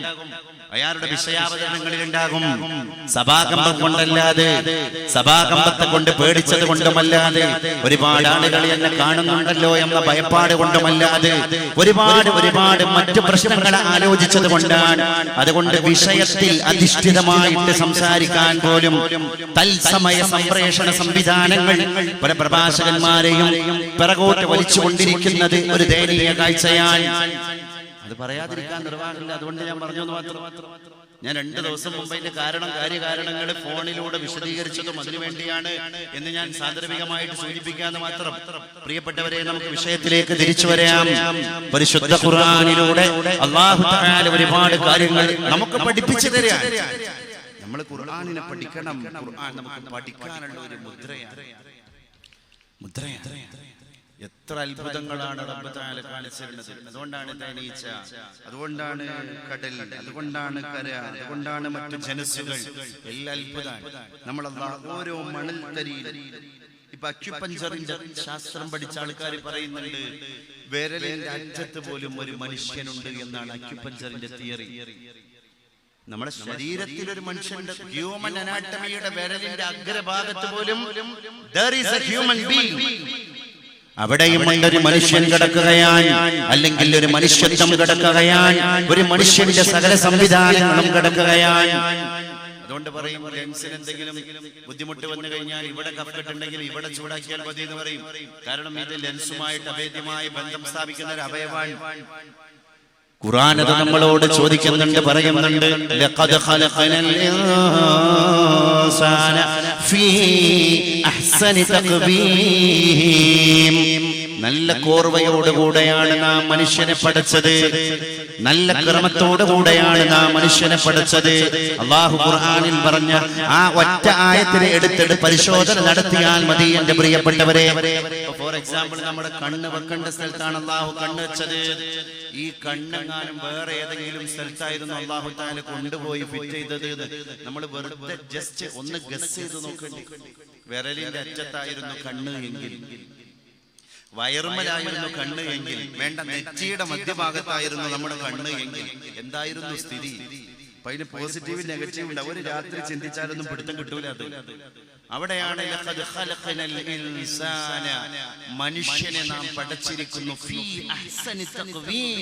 നല്ല ചിട്ടയിൽ, നല്ല കോർവയിൽ. കണ്ണിനെ മുഖത്തിന്റെ ഒരു ഉൾഭാഗത്ത് കൊണ്ടുപോയി ഇറക്കി, എന്നിട്ടോ അതിനെന്തെങ്കിലും വൈരൂപ്യം ഉണ്ടായോ? ഇല്ല. അതിനെ മാംസങ്ങളെ കൊണ്ട് അല്ലാഹു കവർ ചെയ്തു. അതിന്റെ സൈഡുകളിൽ അസ്ഥികളെ കൊണ്ട് അല്ലാഹു തആല ഭിത്തി കെട്ടി. അതിന് പോള കൊടുത്തു, കണ്ണിന് ഇമ കൊടുത്തു, അതിന് ഇമ വെട്ടാനുള്ള ഡോറ് കൊടുത്തു. കണ്ണിന്റെ ഉൾഭാഗങ്ങളിൽ 24 മണിക്കൂറും അല്ലാഹു തആല ആർദ്രത കൊടുത്തു, നനവിനെ കൊടുത്തു, ഈർപ്പം കൊടുത്തു. കണ്ണിൽ ഈർപ്പമില്ലാതിരുന്നുവെങ്കിൽ കണ്ണ് ഒട്ടിപ്പിടിച്ചേനെ. കണ്ണിൽ നനവില്ലാതിരുന്നുവെങ്കിൽ പൊടിപടലങ്ങൾ നമ്മുടെ കണ്ണിലേക്ക് കടന്നു വന്നാൽ നമ്മുടെ കണ്ണ് പെട്ടെന്ന് തന്നെ അസുഖം ബാധിച്ചിട്ട് പൊട്ടിപ്പോയേനെ. അല്ലാഹു തആല പറയുകയാണ്, അലം നജ്അൽ ലഹു ഐനൈൻ. ആ നന്ദികേട് കാണിക്കുന്ന മനുഷ്യനെ വിളിച്ചിട്ടാണ് റബ്ബ് തആല ചോദിക്കുന്നത്, അലം നജ്അൽ ലഹു ഐനൈൻ. ഈ മനുഷ്യന് നാം 2 കണ്ണുകൾ കൊടുത്തിട്ടില്ലയോ? നമ്മുടെ കണ്ണുകൾ ഇങ്ങനെയാണ് റബ്ബ് പഠിച്ചത് എന്ന് നമ്മൾ എത്ര പേര് ആലോചിച്ചു? അല്ലാഹു തആല വീണ്ടും ചോദിക്കുകയാണ്, വലിസാനം വശഫതൈൻ. 2 നാവും, ഒരു നാവും, 2 ചുണ്ടും, ഒരു നാവും നാം അവന് കൊടുത്തിട്ടില്ലയോ? വഹദൈനാഹുൻ നജ്ദൈൻ. ലോകത്ത് ഒരുപാട് വഴികൾ, ഒരുപാട് ദർശനങ്ങൾ, ഒരുപാട് പ്രത്യയശാസ്ത്രങ്ങൾ ഉണ്ടായിട്ടും യഥാർത്ഥ വഴിയിൽ, യഥാർത്ഥ മാർഗത്തിൽ, ഹിദായത്തിന്റെ പാതയിൽ നാം അവന് വഴി തെളിച്ചു കൊടുത്തിട്ടില്ലയോ? എന്നിട്ടും അവൻ നന്ദികേട് കാണിക്കുകയാണോ? നന്ദികേട് കാണിക്കുന്ന നമ്മളെ വിളിച്ചിട്ട് അല്ലാഹു തആല ചോദിക്കുന്ന ചോദ്യത്തിന് വലിയ പ്രസക്തിയുണ്ട് എന്നുള്ളത് കൂടി നമ്മൾ മനസ്സിലാക്കണം. കാരണം മനുഷ്യൻ അല്ലാഹുവിനോട് നന്ദി ചെയ്യേണ്ടവനാണ്. ലഇൻ ശകർതും ലഅസീദന്നകും. നിങ്ങൾ എനിക്ക് ശുക്ർ ചെയ്യുകയാണെങ്കിൽ ഞാൻ നിങ്ങൾക്ക് വീണ്ടും വീണ്ടും വർദ്ധിപ്പിച്ചു തരും. വലഇൻ കഫറതും, നിങ്ങൾ എന്നോട് നന്ദികേട് കാണിക്കുകയാണെങ്കിൽ ഇന്ന അദാബി ലശദീദ്, എന്റെ അദാബ് കഠിനമാണ്, കഠോരമാണ്. അതുകൊണ്ട് ഈ ബോധമാണ് ജനങ്ങൾക്ക് നമ്മൾ കൊടുക്കേണ്ടത്. വ്യവസ്ഥാപിതമായിട്ട് കൊടുക്കണം. അതിന് മോറൽ എഡ്യൂക്കേഷൻ. SLC കഴിഞ്ഞു, നമ്മളെ പരീക്ഷകൾ കഴിഞ്ഞു, ഹയർ സെക്കൻഡറി എക്സാം കഴിഞ്ഞു.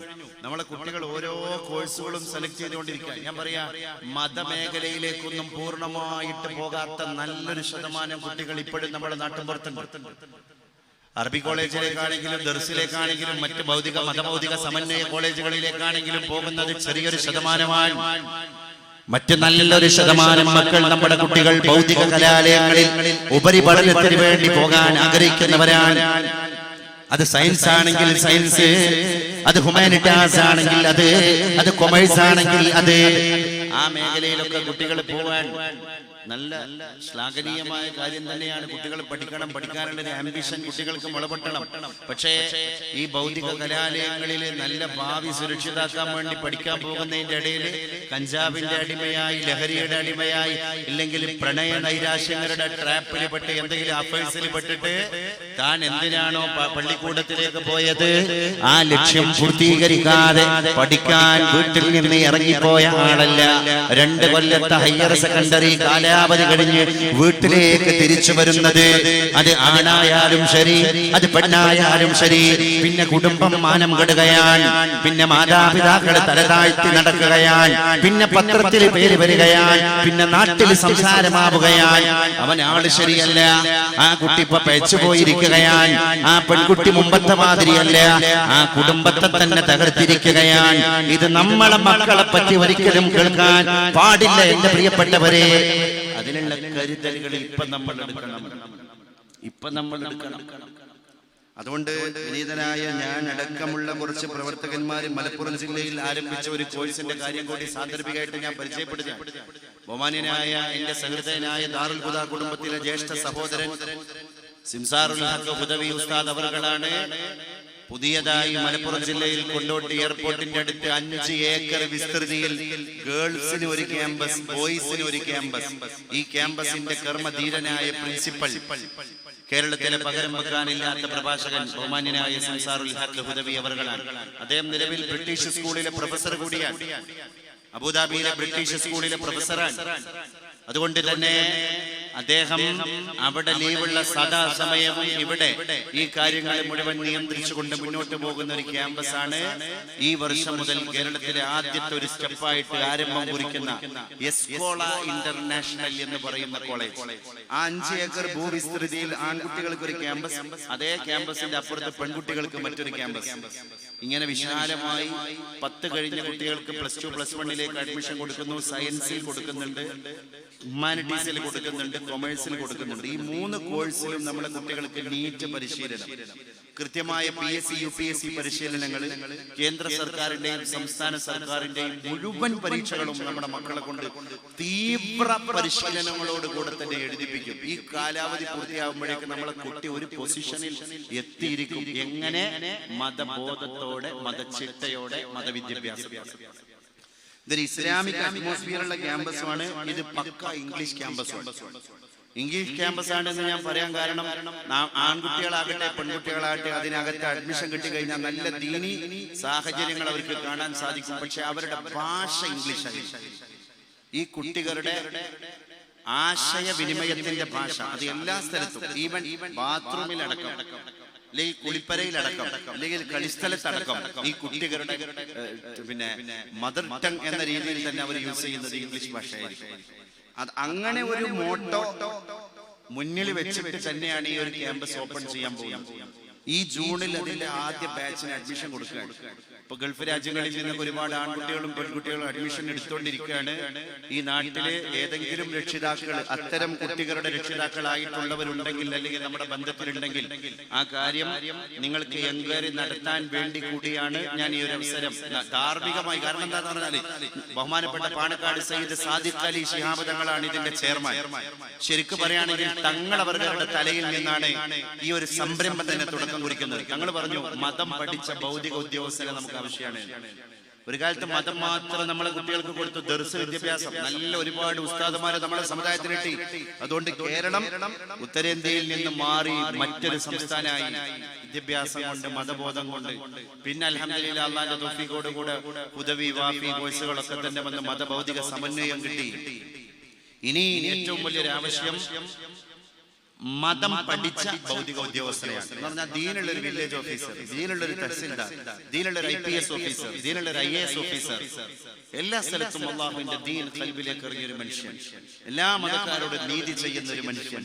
ആ മനുഷ്യന്റെ ഒരു കുറവാണ് ഇനി സമുദായത്തിലുള്ളത്. അത് നികത്താനുള്ള ആദ്യത്തെ സംരംഭം, ഫസ്റ്റ് സ്റ്റെപ്പാണ് എസ്കോള ഇന്റർനാഷണൽ. കൊണ്ടോട്ടി എയർപോർട്ടിന്റെ തൊട്ടടുത്താണ് ഈ ലാൻഡ് കിടക്കുന്നത്, ഈ ക്യാമ്പസ് കിടക്കുന്നത്. ഫുൾ ഫ്ലഡ്ജഡ് ആയിരിക്കുന്ന ഒരു ക്യാമ്പസ്. എല്ലാ സെൻട്രലൈസ്ഡ് AC ആണ്. ക്ലാസ് റൂം ആകട്ടെ, ഹോസ്റ്റൽ ആകട്ടെ, മുഴുവൻ എയർ കണ്ടീഷൻ സംവിധാനമാണ്. അതിനകത്ത് ഓഡിയോ വിഷ്വൽ സൗകര്യമുള്ള ക്ലാസ് റൂമുകളാണ്. അതോടുകൂടെ തന്നെ സ്വിമ്മിംഗ് പൂളും ബാഡ്മിന്റൺ കോർട്ടും എല്ലാം നമ്മുടെ മതത്തിന്റെ പരിധിയിൽ നിന്ന് എന്തൊക്കെ പ്രൊവൈഡ് ചെയ്യാൻ സാധിക്കുമോ അത് മുഴുവൻ പ്രൊവൈഡ് ചെയ്തിട്ട് ഫീസോടുകൂടെ നടത്തപ്പെടുന്ന ഒരു മഹൽ സംരംഭമാണ് ഒമാനായ സംസാറുൽ ഹഖ് ഹുദവി നേതൃത്വം കൊടുക്കുന്ന എസ്കോള ഇന്റർനാഷണൽ. കാരണം എന്താന്ന് പറഞ്ഞാല് ഇതൊന്നും അറിയാതെ, അല്ലെങ്കിൽ ഇങ്ങനെ ഒരു കോഴ്സ് ഉണ്ട് എന്ന് പോലും അറിയാത്തതിന്റെ പേരില് പക്ക ഭൗതിക ക്യാമ്പസിൽ പോയി അഡ്മിഷൻ എടുത്താണ്ട് ഒറ്റ കൊല്ലം കൊണ്ട് കൾച്ചർ ഫസാദായി ആരാന്റെ കൂടെ ഇറങ്ങി പോകുന്ന മക്കളായി നമ്മുടെ മക്കൾ മാറുന്നുണ്ട്. ഇപ്പുറത്ത് കഞ്ചാവ്, ഹീറോയിൻ, ആശിഷ്, കൊക്കൈന്, കറുപ്പ്, മദ്യം മുഴുവൻ ക്യാമ്പസുകളിൽ അരങ്ങ് തകർത്തോണ്ടിരിക്കാൻ. ഞാനും ഒരു ഗവൺമെന്റ് കോളേജിലെ ഗസ്റ്റ് ലെക്ചറായി സേവനം നടത്തിയ ഒരു ഉദ്യോഗസ്ഥനാണ്. എനിക്കറിയാം, പക്ക ഒരു ഗവൺമെന്റ് സർക്കാർ കോളേജിൽ ഒരു അധ്യാപകനായി സേവനം ചെയ്യുമ്പോ എന്തൊക്കെ കാണേണ്ടി വരും എന്നുള്ളത് ജീവിതത്തിലൂടെ മനസ്സിലാക്കേണ്ടി വന്നതിന്റെ അനുഭവത്തിന്റെ പരിചയ സമ്പത്ത് കൊണ്ട് കൂടിയാണ് ഞാൻ നിങ്ങൾ അഡ്രസ് ചെയ്തുകൊണ്ടിരിക്കുന്നത്. അതുകൊണ്ട് എന്റെ പ്രിയപ്പെട്ടവരെ, ഇനി ഒരിക്കലും നമ്മുടെ സമുദായം അന്തിച്ചു നിന്നത് കൊണ്ട് കാര്യമില്ല. ഇത്തരം വിസ്ഫോടനാത്മകമായ വിപ്ലവങ്ങൾക്ക് ശക്തി പകരേണ്ടതിന്റെ സമയം അതിക്രമിച്ചിരിക്കുകയാണ്. അതുകൊണ്ടാണ് ഞാൻ അങ്ങനെ പറയാൻ കാരണം, ഇംഗ്ലീഷ് പഠിപ്പിക്കാൻ കാനഡ, ന്യൂസിലാൻഡ് പോലെയുള്ള രാജ്യങ്ങളിൽ നിന്ന് ഇംഗ്ലീഷ് ടീച്ചേഴ്സിനെ തന്നെ തന്നെ കൊണ്ടുവന്നിട്ടാണ് ഇവിടെ ഇംഗ്ലീഷ് പഠിപ്പിക്കുന്നത്. ഖുർആനാണെങ്കിലും ആഴത്തിലുള്ള ഖുർആൻ പഠനം, അത് ഖുർആൻ പാരായണം. ഏത് ആൺകുട്ടിയാണെങ്കിലും പെൺകുട്ടിയാണെങ്കിലും അവൾ നാളെ അല്ലെങ്കിൽ അവൻ നാളെ ഒരു MBBS ഡോക്ടറായിട്ട് പോവുകയാണെങ്കിലും നാളെ അവന് തറാവീഹിന് ഇമാമ് നിൽക്കാനുള്ള കഴിവ് കിട്ടിയിട്ടേ അവൻ ഡോക്ടർ ആവുകയുള്ളൂ. ഈ രീതിയിലുള്ള ഒരു ക്യാമ്പസ് ആണ് എസ്കോള ഇന്റർനാഷണൽ എന്ന് പറയുന്ന ക്യാമ്പസ്. വളരെ ഫിൻലാൻഡ് പോലെയുള്ള രാജ്യങ്ങളുടെ സിലബസ് ആണ് ആംഗലേയ വിദ്യാഭ്യാസ പദ്ധതിയിൽ നമ്മൾ ഇങ്ങോട്ട് കൊണ്ടുവന്നിരിക്കുന്നത്. ഇങ്ങനെ നല്ല അർത്ഥത്തിലുള്ള ഒരു ഫുൾ ഫ്ലെഡ്ജ്ഡ് ആയ ഒരു ക്യാമ്പസ് നമ്മുടെ ഒരു സ്വപ്നം പോലെ യാഥാർത്ഥ്യമാവാൻ പോവാണ്. നിങ്ങളുടെയൊക്കെ പ്രാർത്ഥന ഈ വിഷയത്തിൽ കാര്യമായിട്ട് ഉണ്ടാകണം എന്നുകൂടി ഞാൻ ഓർമ്മപ്പെടുത്തുന്നതിന്റെ കൂടെ ഈ ക്യാമ്പസിനെ പറ്റി അറിവില്ലാത്ത ആളുകൾ ആരെങ്കിലും ഉണ്ടെങ്കിൽ കഴിഞ്ഞ ആഴ്ചയിലെ ഒരു പത്രത്തില് ഒരു full page add, back page മുഴുവൻ അത് സംബന്ധിയായ ഒരു ആഡ് തന്നെ വന്നിരുന്നു. ഞാൻ ബഹുമാനപ്പെട്ട ഉസ്താദിനോട് അത് സംബന്ധിയായിട്ട് സംസാരിക്കുകയായിരുന്നു നേരത്തെ ഷർഫുദ്ദീൻ സാഹിബിന്റെ വീട്ടിൽ നിന്ന് ഭക്ഷണം കഴിക്കുന്ന സമയത്ത്. ഏതായാലും അൽഹംദുലില്ലാഹ് അല്ലാഹു സുബ്ഹാനഹു വ തആല ഇതൊക്കെ നമ്മുടെ ഉമ്മത്തിന്റെ പ്രോഗ്രസ് മുന്നിൽ വെച്ചിട്ട് മാത്രം, വേറെ ഒന്നുമല്ല, ഉമ്മത്ത് എന്നൊരൊറ്റ കൺസെപ്റ്റിന് വേണ്ടി മാത്രം. അതുകൊണ്ട് ഇൻഷാ അല്ലാഹ് ഇപ്പൊ മലപ്പുറം ജില്ലയിലാണ് ഇതിന്റെ സെൻട്രൽ ക്യാമ്പസ് തുടങ്ങിയത് എങ്കിലും ബഹുമാനനായ സംസാറുൽ ഹുദവി ഉടനെ തന്നെ ഞങ്ങളുടെ ആദ്യത്തെ മീറ്റിംഗിൽ തന്നെ പറഞ്ഞു, വളരെ വൈകാതെ കാസർഗോഡ് ജില്ലയുടെയും കണ്ണൂർ ജില്ലയുടെയും ഒത്ത മധ്യഭാഗം അല്ലെങ്കിൽ ഈ രണ്ട് ജില്ലക്കാർക്കും സൗകര്യം കിട്ടുന്ന ഒരു സ്ഥലത്ത് ഇതിന്റെ ഒരു രണ്ടാമതൊരു ക്യാമ്പസ് ഓപ്പൺ ചെയ്യേണ്ടി വരും തീർച്ചയാണ് എന്ന് ആദ്യത്തെ മീറ്റിംഗിൽ അദ്ദേഹം പറഞ്ഞിട്ടുണ്ട്. പക്ഷെ അതിനൊക്കെ 2 വർഷങ്ങൾ എന്തായാലും സമയം പിടിക്കും. അതുവരെ നമ്മുടെ ആ മാതൃ ക്യാമ്പസിൽ തന്നെയായിരിക്കും പഠന കാര്യങ്ങളുമായിട്ട് മുന്നോട്ട് പോവുക എന്ന കാര്യം കൂടി നിങ്ങൾ ഓർമ്മപ്പെടുത്തുകയാണ്. ഞാൻ ഇത് വെറുതെ പറഞ്ഞതല്ല. കാരണം എന്താന്ന് പറഞ്ഞാല് ഇന്ന് കൗൺസിലിങ്ങിന് വിധേയമാക്കിക്കൊണ്ടിരിക്കുന്ന കൗമാരക്കാരായ ഒട്ടുമിക്ക കുട്ടികളും അഫേഴ്സിന്റെ കഥ ഓപ്പൺ ആയിട്ട് ഈ കുട്ടികൾ പറയണം. ഇപ്പൊ നിങ്ങൾ നോക്ക്, വാട്സപ്പ് യൂസ് ചെയ്യുന്നതിൽ യാതൊരു ലിമിറ്റില്ല. ഇനി നമ്മളെ മക്കൾ പേക്കാൻ പോകുന്നത് ഫോണിന്റെ പേരിലാണ്. ഈ വെക്കേഷൻ കൂടി സൂക്ഷിച്ചോ, എന്റെ ഉമ്മ എഴുതി വെച്ചോ. ഈ വെക്കേഷനൊക്കെ നെഞ്ചി പഠിച്ചിട്ടേ 2 മാസം നമുക്ക് പൂർത്തിയാക്കാൻ കഴിയുള്ളൂ.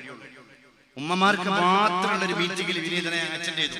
പ്രസംഗമെല്ലാം കഴിഞ്ഞതിന് ശേഷം ഇന്ററാക്ഷനുള്ള അവസരം കൊടുത്തു. 5 ഉമ്മമാര് പറഞ്ഞ പരാതി, മൈക്ക് ബോർഡ്ലെസ് മൈക്ക് എടുത്തിട്ട് 5 ഉമ്മമാര് പറഞ്ഞ പരാതി, 2017 ഞാൻ കണ്ട മകനല്ല, 2019 ഞാൻ കണ്ടുകൊണ്ടിരിക്കുന്ന എന്റെ മോൻ.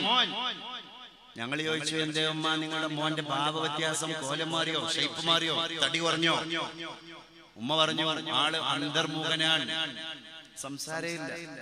2 കൊല്ലം മുമ്പ് ഞങ്ങളുടെ മോന് അടുക്കളയിൽ വന്നിരിക്കും, ഭക്ഷണം പാകം ചെയ്യുന്ന ഉമ്മാന്റെ അടുത്ത് വന്നാണ്ട് കുശലം പറയും, കിഞ്ചന വർത്തമാനങ്ങളിൽ ഏർപ്പെടും, തമാശ പറയും. അവന്റെ പെങ്ങന്മാര് വിരുന്ന് വന്നാല് കളിയും കൂട്ടം തമാശ, എന്തോ ഒരു രസമായിരുന്നു. Happy family is an earliest heaven എന്നൊരു ചൊല്ലുണ്ട് ഇംഗ്ലീഷിൽ. ഒരു സന്തോഷം വിരിയുന്ന നല്ല വർത്തമാനങ്ങൾ നടക്കുന്ന ഒരു കുടുംബം, അത് നേരത്തെ കിട്ടിയ സ്വർഗമാണ്. യഥാർത്ഥ സ്വർഗത്തിലേക്ക് നിങ്ങൾ പോകുന്നതിന്റെ മുമ്പ് ഭൗതിക ലോകത്ത് വെച്ചിട്ട് നിങ്ങൾക്ക് ഒരു സ്വർഗം കയ്യിൽ കിട്ടിയിട്ടുണ്ട്. അത് A happy family is an earliest heaven. നിങ്ങൾക്ക് നേരത്തെ കിട്ടിയ സ്വർഗം സന്തോഷമുള്ള വീടാണ്. ഇന്നൊരു വീട്ടിൽ ഇശാമരിന്റെ ഇടയിലാകട്ടെ, വൈകുന്നേരമാകട്ടെ, സന്ധ്യാനേരത്താകട്ടെ, വീട്ടുകാരൊന്നൊരു ഇട്ടാവട്ടത്തിൽ ഒരു കൂട്ടം വർത്താനം പറഞ്ഞാണ്ടുള്ള ഒരു ലോക്യം പുതുക്കുന്ന ഒരു അവസരം ഒരു വീട്ടിലില്ല. ഒരു പെരയിൽ 5 മക്കളുണ്ടെങ്കിൽ ഒരുത്തുണ്ടാവും സോഫയിൽ, മറ്റുണ്ടാകും അവിടെ മേശന്റെ അപ്പുറത്ത്, ഇവണ്ടാകും ഇവിടെ കമ്പ്യൂട്ടറിന് മുമ്പിൽ, ഒരുത്തൻ ടീച്ചറിൽ, 2ാമത്തെ മോനുണ്ട് അമ്മ പണിന്ന് വെച്ചാൽ അവന് വാട്സപ്പിലാണ് ജോലി, 3ാമത്തെ മോന്റെ ജോലി എവിടെയാണ് ഉമ്മ, അവൻ യൂട്യൂബിലാണ്. നമ്മൾ കേട്ടാ വിചാരിക്കും ഒരുത്ത വാട്സപ്പിന്റെ CEO ആണ്, മറ്റോ സുക്കർബർഗിന്റെ അസിസ്റ്റന്റ് ആണ്. ഒക്കെ ഡ്യൂട്ടി മാറി ടെക് അഡിക്ഷനാണ്. 5 മക്കളെ രോഗം ടെക് അഡിക്ഷനാണ്. ആ വീട് ഭീമാകാരമായ ഒരു മാരക രോഗത്തിന്റെ ആതുരാലയമാണ്. ഈ രോഗത്തിന്റെ പേരാണ് ടെക് അഡിക്ഷൻ. പണ്ടത്തെ അഡിക്ഷൻ മദ്യത്തിന്റെ അഡിക്ഷൻ ആയിരുന്നു, കഞ്ചാവിന്റെ അഡിക്ഷൻ ആയിരുന്നു. ഇന്ന് ഏറ്റവും വലിയ അഡിക്ഷൻ ടെക് അഡിക്ഷൻ, ടെക്നോളജിയുടെ അഡിക്ഷനാണ്, സോഷ്യൽ മീഡിയയുടെ അഡിക്റ്റ് ആവുക. ആള് പെട്ടെന്ന് ദേഷ്യം വരിക. അപ്പൊ പെരയില് ചർച്ച, എന്റെ ഷുഗർ കൂടിയതോ പ്രഷർ കൂടിയതോ എന്തെങ്കിലും? അല്ലല്ല, ബാറ്ററി ലോ ആയതാണ്, നെറ്റ് സ്ലോ ആയതാണ്. സുബ്ഹാനല്ലാഹ്. ഒരു അഭ്യസ്തവിദ്യനായ കൗൺസിലർ പറഞ്ഞു, നിങ്ങളൊരു സദസ്സിനെ അഡ്രസ് ചെയ്തുകൊണ്ടിരിക്കുന്ന സമയത്ത് 10 ആൾക്കാർ ആ സദസ്സിൽ ഇരിക്കുന്നുണ്ട്. 10 ആൾക്കാർ ആ സദസ്സിൽ ഇരിക്കുന്നുണ്ട്. 9 ആളുകളും തല താഴ്ത്തിയിരിക്കുകയാണ്. ഒരാൾ മാത്രം നിങ്ങളെ നോക്കി തല ഉയർത്തി നിങ്ങളെ നോക്കിയിരിക്കുന്നുണ്ട്. ബാക്കി 9 ആൾക്കാരും തലയും താഴ്ത്തിയിരിക്കുകയാണ്. ഒരാള് മാത്രം നിങ്ങളെ നോക്കി തല ഉയർത്തി നിൽക്കുന്നുണ്ടെങ്കിൽ നിങ്ങൾ ആ തല ഉയർത്തി നിൽക്കുന്ന ആളെ പറ്റി നല്ലതൊന്നും വിചാരിക്കണ്ട. അയാളുടെ ഫോണിൽ നെറ്റ് തീർന്നതായിരിക്കും പ്രശ്നം. അപ്പൊ ബാക്കി 9 ആളും കാര്യം നിങ്ങൾക്ക് മനസ്സിലായില്ലേ? ഇങ്ങനെ രസകരമായ ഒരു കഥ അദ്ദേഹം പറഞ്ഞു. ആ മനുഷ്യനെ കൂടെ അദ്ദേഹത്തിന്റെ പ്രസംഗത്തിന്റെ അവസാനം പറഞ്ഞു, മലയാളിയെ മാനസിക രോഗിയാക്കി മാറ്റാൻ ഇനി രക്തത്തിൽ ലാക്ടേറ്റിന്റെ അളവ് കൂടാനുള്ള ഇഞ്ചക്ഷൻ കുത്തിവെക്കേണ്ട. അവന്റെ കയ്യിൽ നിന്ന് ഇന്റർനെറ്റ് കണക്റ്റഡായ സ്മാർട്ട് ഫോൺ 2 ദിവസം വാങ്ങി വെച്ചാൽ മതി. 3-ാമത്തെ ദിവസം ഓട്ടോമാറ്റിക്കായി അവൻ മാനസിക രോഗിയാകും. ഇതൊന്നും തമാശയല്ല എന്നുള്ളതാണ് ഏറ്റവും വലിയ രസം. അതുകൊണ്ടാണ് ഞാൻ വെക്കേഷന്റെ കാര്യം പറഞ്ഞു. മക്കൾക്ക് വർത്താനല്ലേ, ഒരു വർത്താനം കൂട്ടില്ല, ആളാകെ അന്തർമുഖൻ. ഇവൻ ഇത് മാത്രം മതി. 23-24 വയസ്സ് വന്ന ബാല്യക്കാരായ മക്കളെ അങ്ങാടിയിൽ സമയം കൊല്ല പെരേക്ക് ഒരു കിലോ അരി വാങ്ങി കൊടുക്കാൻ ഞാനൊരു 10 രൂപ ഉണ്ടാക്കി കൊടുക്കണമല്ലോ എന്നുള്ളൊരു ചിന്ത ഒരു മഹലൂക്കിലില്ല. അവനാന്റെ റീചാർജിന്റെ പൈസ അഡ്ജസ്റ്റ് ചെയ്ത് ഇങ്ങനെ പോകണം. ഞാൻ കഞ്ഞി മുട്ടാതെ മുന്നോട്ട് പോകണം എന്ന് പറഞ്ഞാൽ അതിന്റെ അർത്ഥം അവന്റെ നെറ്റ് സ്ലോ ആകാതെ ഡാറ്റ ഓഫ് ആവാതെ കാര്യങ്ങൾ മുന്നോട്ട് പോകണം. പെരേക്ക് കഞ്ഞി കിട്ടിയാലും കുഴപ്പമില്ല, അരി വെച്ചാലും കുഴപ്പമില്ല. കാറുവാങ്ങണമച്ഛനും കിടാവിന്റെ മാറിലേ ചൂടാ ശീതം പൊക്കി ഞാനിരിക്കുമ്പോൾ ഉണരീടാൻ വെമ്പി കിതക്കും പാദത്തോടെ പ്രാണനുണ്ടുൾ കണ്ടതൻ മുൾക്കിരീടത്തിൻ കീഴിൽ. ഒരു കവി പറഞ്ഞു, അപ്പുറത്തുനിന്ന് ജോസ് കുട്ടേട്ടൻ അച്ഛന്റെ മകനായ കുട്ടൻ ഓടി വരിക. ജോസേട്ടന്റെ വീട്ടിൽ നിന്നാണ് ഓടി വരുന്നത്. ജോസേട്ടന്റെ മകനായ ജോയി കുട്ടന്റെ കൂടെയാണ് സ്കൂളിൽ പഠിക്കുന്നത്. ജോസേട്ടൻ വലിയ മുതലാളിയാണ്. അതുകൊണ്ട് ജോയി ജോസേട്ടനാകുന്ന അച്ഛന്റെ കൂടെ കാറിലാണ് പോകാറുള്ളത്. ജോയിയുടെ കൂടെ പഠിക്കുന്ന കുട്ടൻ എന്ന് പറയുന്ന ഈ അച്ഛന്റെ മോന് ഒരു ദിവസം വീട്ടിലേക്ക് കയറി വരുമ്പോ കുട്ടന്റെ അച്ഛൻ സിറ്റ് ഔട്ടിൽ ഇങ്ങനെ ഇരിക്കുകയാണ്. എന്താണ് ഇന്ന് ഉച്ചക്ക് അരി വാങ്ങാൻ ഇനി ആരെടുത്തുനിന്നാണ് പൈസ കടം വാങ്ങാൻ ആലോചിച്ചിട്ടിരിക്കുക കുട്ടന്റെ അച്ഛൻ. കഴിഞ്ഞ ആഴ്ച അയലകത്തെ മമ്മദൂന്റെ അടുത്ത് 500 രൂപ വാങ്ങിയത് കൊണ്ടുപോയി കൊടുത്തിട്ടില്ല. എന്റെ ഭാര്യ ഇപ്പൊ അടുക്കളയിൽ നിന്ന് വന്നാണ്ട് ചോദിക്കും, എവിടെ ഭർത്താവേ ഉച്ചക്ക് ചോറ് വെക്കാനുള്ള അരി? എന്റെ മടിശീലയിൽ ഒരു നാണയം പോലില്ല. അതുകൊണ്ട് അയലക്കത്തെ കോരന്റെ അടുത്ത് പോയിട്ട് 200 രൂപ ചോദിക്കാൻ പറ്റൂല എന്ന് ഇയാൾ ആലോചിക്കുമ്പോഴാണ് ജോസേട്ടന്റെ വീട്ടിൽ ജോയിന്റെ കൂടെ കളിച്ചോണ്ടിരുന്ന ഈ അച്ഛന്റെ മകൻ മോൻ കുട്ടൻ വീട്ടിൽ ഓടി വന്നാണ്ട് പറയാണ്, കാറുവാങ്ങണമച്ഛൻ എന്നോതും കിടാവിന്റെ മാറിലേ ചൂടാൽ ശീതം പോക്കി ഞാനിരിക്കുമ്പോൾ. എന്റെ മോന് വന്നാണ്ട് പെട്ടെന്ന് എന്നോട് പറയുന്നത്, അച്ഛാ കാറ് വാങ്ങണം.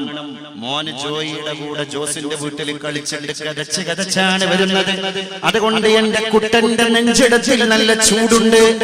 എന്റെ നെഞ്ചാണെങ്കിലോ ദാരിദ്ര്യത്തിന്റെ അവശത കൊണ്ട് തണുത്ത് കിടക്കുകയാണ്. കതച്ചു വരുന്ന എന്റെ മകൻ കുട്ടനെ ഞാൻ മാറോട് ചേർത്തു. അവന്റെ നെഞ്ചിന്റെ ചൂട് എന്റെ നെഞ്ചിടത്തിലേക്ക് ആക്കിയിട്ട് ഞാനും ചൂട് കൊണ്ടു. കാറുവാങ്ങണമച്ഛൻ എന്നോതും കിടാവിന്റെ മാറിലേ ചൂടാൽ ശീതം പോക്കി ഞാനിരിക്കുമ്പോൾ ഊണരി നേടാൻ. അച്ഛന്റെ അവസ്ഥ എന്താ? ഊണരി നേടാൻ വെമ്പിക്കിതക്കും പാദത്തോടെ പ്രാണനുണ്ടുൾ കണ്ടതൻ മുൾക്കിരീടത്തിൻ കീഴിൽ. ഇന്നത്തെ ഉച്ചപ്പട്ടിരി മാറ്റാൻ വകയില്ലാതെ കിടക്കുമ്പോഴാണ് എന്റെ മകൻ കുട്ടൻ വന്നിട്ട് അച്ഛന്റെ കഥയറിയാതെ കാറ് വാങ്ങാൻ പറയുന്നത് എന്ന് പറഞ്ഞ പോലെയാണ് ഇന്ന് നെറ്റ് യൂസ് ചെയ്തുകൊണ്ടിരിക്കുന്ന പുതിയ കൗമാരം. വീട്ടിൽ കഞ്ഞിമുട്ടിയത് അവരറിഞ്ഞിട്ടില്ല. അവര് വാട്സപ്പിന്റെ തിരക്കിലാണ്. ഉമ്മക്ക് കടം വന്നത് അവരറിഞ്ഞിട്ടില്ല. ഉപ്പക്ക് മരുന്ന് വാങ്ങാൻ പൈസ തികയാത്തത് അവരറിഞ്ഞിട്ടില്ല. അവര് നെറ്റിന്റെ യൂട്യൂബിന്റെ തിരക്കിലാണ്. അവര് ടിക്ടോക്കിലാണ്. അവര് പുതിയ വീഡിയോ നിർമ്മാണശാലയിലാണ്. അവര് ആണ് പെണ്ണിനോടും പെണ്ണ് ആണിനോടും ചാറ്റിംഗ് നടത്തി ദീനിനെ തകർത്തുകൊണ്ടിരിക്കുകയാണ്. ആ നെറ്റിന്റെ തിരക്കിലൊക്കെ ഒന്ന് ഇടക്ക് നെറ്റ് ഒന്ന് ഓഫ് ചെയ്ത് ഫോണൊന്ന് വീട്ടിൽ വെച്ചിട്ട് ഈ മീസാൻ കല്ലുകൾക്കിടയിലൂടെ നടക്കണം. ഇതിന്റെ ചോട്ടിലൊക്കെ കുറച്ച് ആൾക്കാർ കടന്നുറങ്ങുന്നുണ്ട് എന്ന് ഓർക്കണം. ഇബ്നു ഉമർ റളിയല്ലാഹു അൻഹുവിനെ വിളിച്ചിട്ട് പരിശുദ്ധ നബി പറഞ്ഞതാണ്, ഇബ്നു ഉമർ, ഉമറിന്റെ മകനായ അബ്ദുല്ലാഹ്, നിന്നോട് മുഹമ്മദിന് പറയാനുള്ള ഉപദേശം ഇത് മാത്രമാണ്. കുൻ ഫിദ് ദുനിയാ കഅന്നക ഗരീബ്. നീ ദുനിയാവിൽ ഒരു ഗരീബിനെ പോലെ, പരദേശിയെ പോലെ ജീവിക്കണം. तुम एक परदेश है, दुनिया में जिंदगी गुजारने वाला एक परदेश है, तुम दूसरे बस्ती से यहाँ इस बस्ती को देखने के लिए बस आया है. 2 दिन के बाद तुम तुम्हारे ही बस्ती से वापस लौटते हैं. നീ നിന്റെ നാട്ടിലേക്ക് പോകും സഹോദര. ഇബ്നു ഉമർ റളിയല്ലാഹു അൻഹു വിളിച്ചിട്ട് അല്ലാഹുവിന്റെ റസൂൽ പറയാൻ, നീ ഗരീബായി ജീവിക്കണം. അമേരിക്കക്കാരനായ ഒരു സായിപ്പ് കോട്ടിക്കുളം ടൗണ് കാണാൻ, ഈ കടപ്പുറം കാണാൻ, ഈ മനോഹരമായ ബീച്ച് സൈഡ് കാണാൻ ഒരു ദിവസം ടൂറ് വന്നിട്ടുണ്ടെങ്കിൽ അയാൾ കാസർഗോഡോ കാഞ്ഞങ്ങാടോ കോട്ടിക്കുളത്തോ ഒരു ടൂറിസ്റ്റ് ഹോമിൽ ഒരു ദിവസത്തെ റൂം എടുത്ത് നിൽക്കുമ്പോ അയാളെ കാണാൻ പോകുന്ന കോട്ടിക്കുളത്തെ യുവജന സംഘടനയുടെ വക്താക്കളാകുന്ന ചെറുപ്പക്കാര് അയാൾ റൂമിൽ പോയി സോഫയിൽ പോയി ഇരുന്നിട്ട് അയാളോട് ചോദിക്കും, എപ്പോഴാണ് റിട്ടേൺ? കാരണം അയാൾ ഈ നാട് കാണാൻ വന്നതാ. നമുക്കറിയാം, നമ്മളോട് ലോകം ചോദിച്ചുകൊണ്ടിരിക്കുന്ന ഒരു ചോദ്യമുണ്ട്, നിങ്ങൾ കോട്ടിക്കുളത്തുകാരല്ല, നിങ്ങൾ ഈ നാട് കാണാൻ വന്നവരാണ്. നിങ്ങളുടെ ആദ്യത്തെ വീട് ഏതാണ്? ഇതാണ്. അൽ ഖബ്റു അവ്വലു മൻസിലിൻ മിൻ മനാസിലിൽ ആഖിറ. ഒരു പരദേശിയാണ്, നമ്മളൊരു പരദേശിയാണ്. അതുകൊണ്ട് ഫഉദ്ദ നഫ്സക മിൻ അസ്ഹാബിൽ ഖുബൂർ. ഇബ്നു ഉമറേ, പള്ളിക്കാട്ടിലൂടെ ഇടക്കിടക്ക് നീ നടന്നു പോകണം അബ്ദുള്ള. എന്തിനാണ് റസൂലേ ഞാൻ പള്ളിക്കാട്ടിലൂടെ നടന്നു പോകണം എന്ന് അങ്ങ് എന്നോട് ഉപദേശിച്ചത്? പരിശുദ്ധ ഗുരുവായ നബി തങ്ങൾ പറയുകയാണ്, ഫഉദ്ദ നഫ്സക, നിന്റെ ശരീരത്തെ ഇടക്കിടക്ക് നീ മടക്കണം. മിൻ അസ്ഹാബിൽ ഖുബൂർ, ഈ മീസാൻ കല്ലിന്റെ താഴെ കിടക്കുന്ന ജന്മങ്ങളോട്, ഈ മൈലാഞ്ചി കൊമ്പിന്റെ താഴെ കിടക്കുന്ന ആളുകളിലേക്ക് നിന്റെ ശരീരത്തെ നീ മടക്കണം. അതുകൊണ്ട് ഇവരോട് നമ്മൾ സലാം പറയുന്ന വാക്ക് എങ്ങനെയാണ്? അസ്സലാമു അലൈക്കും യാ അഹ്ലൽ ഖുബൂർ, ഖബറാളികളെ നിങ്ങൾക്ക് എൻ്റെ സലാം. അസ്സലാമു അലൈക്കും യാ ദാറ ഖൗമിൽ മുഅ്മിനീൻ, മറവിട്ട് കിടക്കുന്ന ഖബറാളികളെ നിങ്ങൾക്ക് എൻ്റെ സലാം. വ ഇന്നാ ഇൻഷാ അല്ലാഹു ബികും ലാഹിഖൂൻ. ഇന്നല്ലെങ്കിൽ നാളെ ഞങ്ങളും ഇതേ കല്ലിന്റെ ചോട്ടിൽ വന്ന് കിടക്കൂട്ടോ. എന്തിനാ ഇവരോട് ആവർത്തനം പറയണത്? നമ്മളോട് പറഞ്ഞ പോലെ പള്ളിക്കാട്ടിന് സലാം പറയണമെങ്കിൽ നമ്മളും വരൂട്ടോ എന്നുള്ള വാക്ക് പറയാതെ പള്ളിക്കാട്ടുകാരോടുള്ള സലാം പൂർത്തിയാകൂല സലാം. കാരണം നമുക്കൊരു ബോധം കിട്ടാൻ, രാവിലെ എണീക്കുന്ന ആള് ദിക്ർ ചൊല്ലണം. അൽഹംദുലില്ലാഹില്ലദീ അഹ്യാനി ബഅദമാ അമാതനി. അത് പറഞ്ഞാൽ ദിക്റാവൂലേ? പൂർത്തിയായില്ലേ? ഇല്ല. വഇലൈഹിൻ നുശൂർ എന്ന് കൂടി പറയണം. അത് എണീറ്റതായിട്ട് യാതൊരു ബന്ധമില്ല. എന്നെ ഇന്നലെ മരിപ്പിച്ച് ഉറക്കാകുന്ന മരണത്തിലേക്ക് കൊണ്ടുപോയി, ഇന്ന് രാവിലെ എന്നെ ജീവിപ്പിച്ചു ഉണർച്ചയാകുന്ന ജീവിതത്തിലേക്ക് നീ കൊണ്ടുവന്നു. അൽഹംദുലില്ലാഹില്ലദീ അഹ്യാനി, എന്നെ ജീവിപ്പിച്ച റബ്ബിനാണ് സ്തുതി. എപ്പോ? ബഅദമാ അമാതനി, ഇന്നലെ രാത്രി എന്നെ മരിപ്പിച്ച് കടത്തിയ ശേഷം ഇന്ന് എന്നെ ഉണർത്തി ജീവിപ്പിച്ചു. പിന്നെ എന്തിനായി വൈലൈഹിൻ നുശൂർ? അവനിലേക്കാണ് എന്റെ മടക്കം എന്ന് പറയണം. കാരണം അത് പറഞ്ഞിട്ടാവണം നിന്റെ ജീവിതം നീ തുടങ്ങുന്നത് എന്ന് നമ്മളെ റബ്ബ് പഠിപ്പിച്ചു. അപ്പോഴാണ് ഞാൻ പോകേണ്ട പ്രൊഡക്റ്റ് ആണല്ലോ എന്നുള്ളൊരു ബോധം ഉണ്ടാവുള്ളൂ. ഈ മൈക്ക് മനുഷ്യനിർമ്മിതാണ്, അതുകൊണ്ട് ഇതിന് ഗ്യാരണ്ടി ഉണ്ട്, വാറണ്ടി ഉണ്ട്. ഈ ഫോൺ മനുഷ്യനിർമ്മിതാണ്. ജോൺ സ്കൂപ്പർ ആണ് ഇതിന്റെ ഫാദർ. അദ്ദേഹം പ്രൊഡ്യൂസ് ചെയ്തൊരു പ്രൊഡക്റ്റ് ആണ് ഫോൺ. അതുകൊണ്ട് ഫോണിന് ഗ്യാരണ്ടി കൊടുത്തത് ജോൺ സ്കൂപ്പർ ആണ്. സ്കൂപ്പറിനോട് പോയിട്ട് നമ്മൾ ചോദിക്കുക, നിങ്ങളുടെ ഗ്യാരണ്ടി പേപ്പർ എവിടെയാണ്? ജോൺ സ്കൂപ്പർ കൈ രണ്ടും മുകളിലേക്ക് ഉയർത്തും. There is a God, he is almighty. അവന്റെ കയ്യിലാണ് ഗ്യാരണ്ടി പേപ്പർ. കയ്യിൽ കിട്ടാത്ത പ്രൊഡക്റ്റ് ആണ് നമ്മൾ. സോഫിയ എന്ന് പറയുന്ന റോബോട്ടിനെ നിർമ്മിച്ചു ശാസ്ത്രം. ഇന്ന് ലോകത്ത് വൈറലാണ് സോഫിയ. ഒരാള് സോഫിയയോട് എന്തങ്ങോട്ട് ചോദിച്ചാലും മനുഷ്യന്റെ അതേ രൂപം, ഒരു പെണ്ണ്, സുന്ദരിയായ ഒരു പെണ്ണിന്റെ അതേ രൂപമുള്ള മനുഷ്യ നിർമ്മിത റോബോട്ട് എല്ലാ ചോദ്യങ്ങൾക്കും ഉത്തരം പറയും. ഒരു ഫീമെയിൽ സകല കാര്യങ്ങളും ചെയ്യും. വീട് വൃത്തിയാക്കും, ആളുകളെ സ്വീകരിക്കും, വാഹനം കഴുകും, ഓഫീസ് ഡ്യൂട്ടി എടുക്കും, വീട്ടിലെ സ്വിച്ച് ഓൺ ചെയ്യും, സ്വിച്ച് ഓഫ് ചെയ്യും, ഡോർ അടക്കും, എല്ലാ കാര്യവും ചെയ്യും. ആ സോഫിയയെ പോലും മനുഷ്യൻ നിർമ്മിച്ചതാണ്. അതുകൊണ്ട് ആ റോബോട്ടിനും ഗ്യാരണ്ടി ഉണ്ട്. നമ്മുടെ ഗ്യാരണ്ടി പേപ്പർ എവിടെയാണ്? അള്ളാഹുവിന്റെ കയ്യിലാണ്. അത് കയ്യിൽ കിട്ടാതെ ഇങ്ങനെ ജീവിക്കുമ്പോൾ ഒരു അസ്വസ്ഥത വേണം. കാരണം ഇത് എപ്പോഴാന്ന് അറിയില്ലല്ലോ. മുകളിലേക്ക് വലിച്ച ശ്വാസം താഴേക്ക് വിടാൻ ഈ ഗ്യാരണ്ടി പേപ്പറിൽ പെർമിഷൻ ഇല്ലെങ്കിൽ നമ്മളെ പേര് മയ്യത്ത് എന്നാണ്. പിന്നെ നമ്മളെ ബെഡ് മാറി. പിന്നെ ഇതൊരു ഓർമ്മപ്പെടുത്തലാണ്, എല്ലാ പ്രായക്കാർക്കുള്ള ഓർമ്മപ്പെടുത്തലാണ്. അതുകൊണ്ട് ഈ പള്ളിക്കാട്ടിലെ മീസാൻ കല്ലുകൾക്കൊക്കെ ഓരോ പ്രായമാണല്ലോ. ഒരു ഖബർ അത് 65കാരുണ്ട്. അപ്പൊ ഇപ്പുറത്തതോ അത് 40 എത്ര എളുപ്പം പ്രായം മാറി. അപ്പൊ അപ്പുറത്തതോ അത് 7 വയസ്സുകാരനായ തൊടുപുഴയിലെ ബാലന്റേത്. ആ നാട്ടുകാർ അവിടുന്ന് പറയാണ് 7 വയസ്സുകാരന് ഖബറോ. യെസ്, അപ്പൊ മരണത്തിന് പ്രായമില്ല, അപ്പൊ ദുനിയാവിനും ഗ്യാരണ്ടി ഇല്ല. ഈ പ്രോസസ് ലോകത്തിന്റെ തുടക്കം മുതലേ നടന്നുകൊണ്ടിരിക്കുന്ന ഒരു കണ്ടിന്യൂയിങ് പ്രോസസ്സാണ്. ശാസ്ത്രം വികസിതമായി, ശാസ്ത്രം വികാസം പ്രാപിച്ചു, മെഡിക്കൽ സയൻസും വികാസം പ്രാപിച്ചു. എല്ലാ ലോക അഭ്യസ്തവിദ്യരായ ഡോക്ടർമാർ യൂണിയനായി കൂടി തീരുമാനിച്ചിട്ട് പറയാണ്, ഇനി ലോകത്തെ മരണത്തിന്റെ പ്രായം എബോവ് 50 ശേഷമാക്കാൻ വേണ്ടി യൂണിയൻ ഗവൺമെന്റ് പാർലമെന്റ് ബോർഡ് കൂടിയിട്ട് പ്രമേയം പാസ്സാക്കിയത് കൊണ്ടായില്ലല്ലോ. ആ പാസ്സാക്കുന്നതിന്റെ ഇടയിൽ കൂടെ വേണമെങ്കിൽ ഓരോന്ന് എണ്ണം കുറയും. ഇതാണ് ദുനിയാവ്. അള്ളാഹു നല്ല ബോധം എന്ന് പറഞ്ഞാൽ ഇങ്ങനെയൊക്കെ കൂടിച്ചേർന്ന് നമ്മൾ പിരിയുന്നതിന്റെ മുമ്പ് കിട്ടാത്തൊരു സാധനം ഉള്ളിൽ ഇറങ്ങണം. അതെന്താണ്? പടച്ചോനെ, ഞാൻ ഇവിടുന്ന് പോകണല്ലോ, ഞാൻ നിശ്ചലനായിട്ട് കിടക്കണല്ലോ, എന്നെ മറ്റുള്ളവർ കുളിപ്പിക്കണല്ലോ. നമ്മൾ മരിക്കണ്ട. നമുക്കൊന്ന് ഷുഗർ ഡൗൺ ആയാൽ മതി. നമ്മുടെ അവസ്ഥ എന്താ? നമ്മളെ തുണി അങ്ങോട്ടായത് നമ്മൾ അറിഞ്ഞില്ല, നമ്മുടെ തുണി ഇങ്ങോട്ടായത് നമ്മൾ അറിഞ്ഞില്ല. എന്തിന് ഇങ്ങനെ ഇരുന്നു കൊണ്ടിരിക്കുന്നതിന്റെ ഇടയിൽ ഒന്ന് കോട്ടുവായിട്ട് ഉറങ്ങിപ്പോയാൽ മതി. നമ്മുടെ ചുണ്ട് അങ്ങനെയായി, നമ്മുടെ ചുണ്ടിന്റെ ഷേപ്പ് എന്ത്, നമ്മുടെ മുഖത്തിന്റെ ഷേപ്പ് എന്ത് നമ്മൾ അറിയുന്നില്ല. ബോധമുള്ള സമയത്ത് എന്തൊക്കെ നമ്മൾ സൂക്ഷിച്ചു. മുടി വാർന്നു, റോസ് പൗഡർ ഇട്ടു, മസ്കാരോ ഇട്ടു, ഐഷാഡോ ഇട്ടു, ഐലൈനർ ഇട്ടു, അടിയന്തരത്തിന് പോകുമ്പോ പോലും ലിപ്സ്റ്റിക് ഇട്ടു, ബ്യൂട്ടി ടിപ്സ് മുഴുവൻ ഉപയോഗിച്ചു. നമ്മൾ അറിയാതൊന്ന് ഉറക്കിലേക്ക് വഴുതി വീണാൽ നമ്മുടെ ശരീരത്തിൽ നടക്കുന്ന മാറ്റങ്ങൾ എന്താണെന്ന് നമുക്കറിയില്ല. ലജ്ജയുള്ള ഒരു പെണ്ണ് വന്നാണ്ട് പരിശുദ്ധ നബിയോട് പറഞ്ഞു, നബിയേ, പരിശുദ്ധ റസൂലേ, എനിക്ക് അപസ്മാരത്തിന്റെ രോഗമാണ്. എവിടെയാണ് അപസ്മാരം സംഭവിച്ചിട്ട് ഞാൻ മോഹാന്യാസപ്പെട്ടു പോയി ബോധരഹിതയായി വീണു പോവുകയെന്ന് പറയാൻ സാധ്യമല്ല. ചിലപ്പോ അത് സദസ്സിലാകാം, ചിലപ്പോ എന്റെ കൂട്ടുകാരികളായ ആളുകൾ മുഴുവൻ കൂടിയിരിക്കുന്ന സ്ഥലത്താവാം.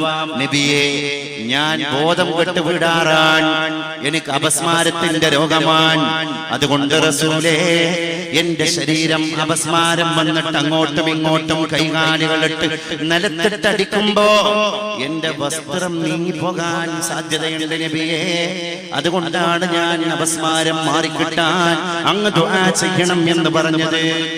ആദ്യം അല്ലാഹുവിന്റെ റസൂൽ മനസ്സിലാക്കിയത് ഈ പമ്പർ നോക്കി ഈ പെണ്ണിന് അപസ്മാരം താങ്ങാനുള്ള ക്ഷമല്ലാത്തത് കൊണ്ട് ദുആ ചെയ്യാൻ പറഞ്ഞതാണ്. അപ്പൊ നബി തങ്ങൾ പറഞ്ഞു, സഹോദരി, ആ രോഗം നിനക്കുണ്ടായിരിക്കെ തന്നെ അത് നീ ക്ഷമിച്ച് അള്ളാഹുവിന്റെ അടുക്കൽ സ്വർഗം വാങ്ങലല്ലേ നിനക്ക് ഏറ്റവും പുണ്യം. അപ്പൊ ഈ പെണ്ണ് പറഞ്ഞു, വലാകിന്നി അതകശഫു യാ റസൂലല്ലാഹ്, നബിയെ, അത് എങ്ങനെ ഞാൻ സഹിക്കും? ആ രോഗം സഹിക്കാൻ പറ്റാത്തതൊന്നുമല്ല എനിക്ക്, ഞാൻ ക്ഷമിക്കും. എന്റെ പ്രോബ്ലം ഇതാണ്. വലാകിന്നി അതകശഫു, എന്റെ ശരീരം വെളിപ്പെടും, അത് പേടിയാണ്. ഞാൻ കൈകാലുകളിട്ട് അടിക്കുമ്പോ എന്റെ ഡ്രസ്സ് എന്റെ ശരീരത്തിന്റെ ഔറത്തിൽ നിന്ന് മാറിപ്പോയാൽ എന്റെ മാനം പോയില്ല നബിയെ, എന്റെ ലജ്ജ കൊണ്ടാണ്. അള്ളാന്റെ റസൂൽ പറഞ്ഞു, നിനക്ക് സ്വർഗവും കിട്ടി, നിന്റെ അപസ്മാരവും മാറി. ഒന്ന് ചോദിക്കാൻ പോയ പെണ്ണ് 2 സമ്മാനമായി തിരിച്ചു പോന്ന കഥ സ്വഹാബി വനിതകൾ കണ്ണീരോടെ പങ്കുവെച്ചു. അത് മാന്യത കൊണ്ടാണ്, അത് മാന്യത കൊണ്ടാണ്. അള്ളാഹു നമുക്കൊക്കെ നല്ല ബോധം നൽകി അനുഗ്രഹിക്കുമാറാകട്ടെ. ഞാൻ അവസാനിപ്പിക്കുകയാണ് പ്രിയപ്പെട്ടവരെ, സമയം ഒരുപാടായി, എനിക്ക് തിരിച്ചു പോകണം. നിങ്ങൾ ക്ഷമയോടുകൂടെ കേട്ടതിനും ശ്രവിച്ചതിനും ക്ഷണിച്ചതിനും ഒക്കെ എല്ലാവിധ കടപ്പാടുകളും അറിയിച്ചുകൊണ്ട് നമ്മൾ ഈ കൂടിയതുപോലെ അള്ളാഹു അവന്റെ സ്വർഗത്തിൽ നമ്മളെല്ലാവരെയും ഒരുമിച്ച് കൂട്ടട്ടെ എന്ന് ദുആ ചെയ്ത് ഇൻഷാ അല്ലാഹ് നമുക്ക് ദുആയിലേക്ക് പ്രവേശിക്കാം. ഒരുപാട് ആളുകൾ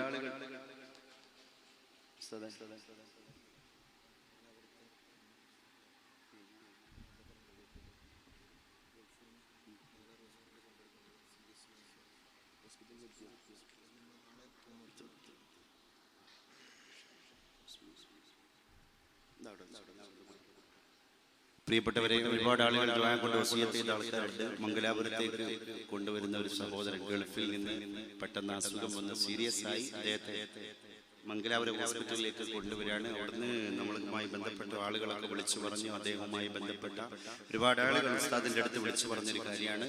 അല്ലാഹു പൂർണ്ണ ആയുരാരോഗ്യവും ശിഫയും അദ്ദേഹത്തിന് പ്രദാനം ചെയ്യുമാറാകട്ടെ.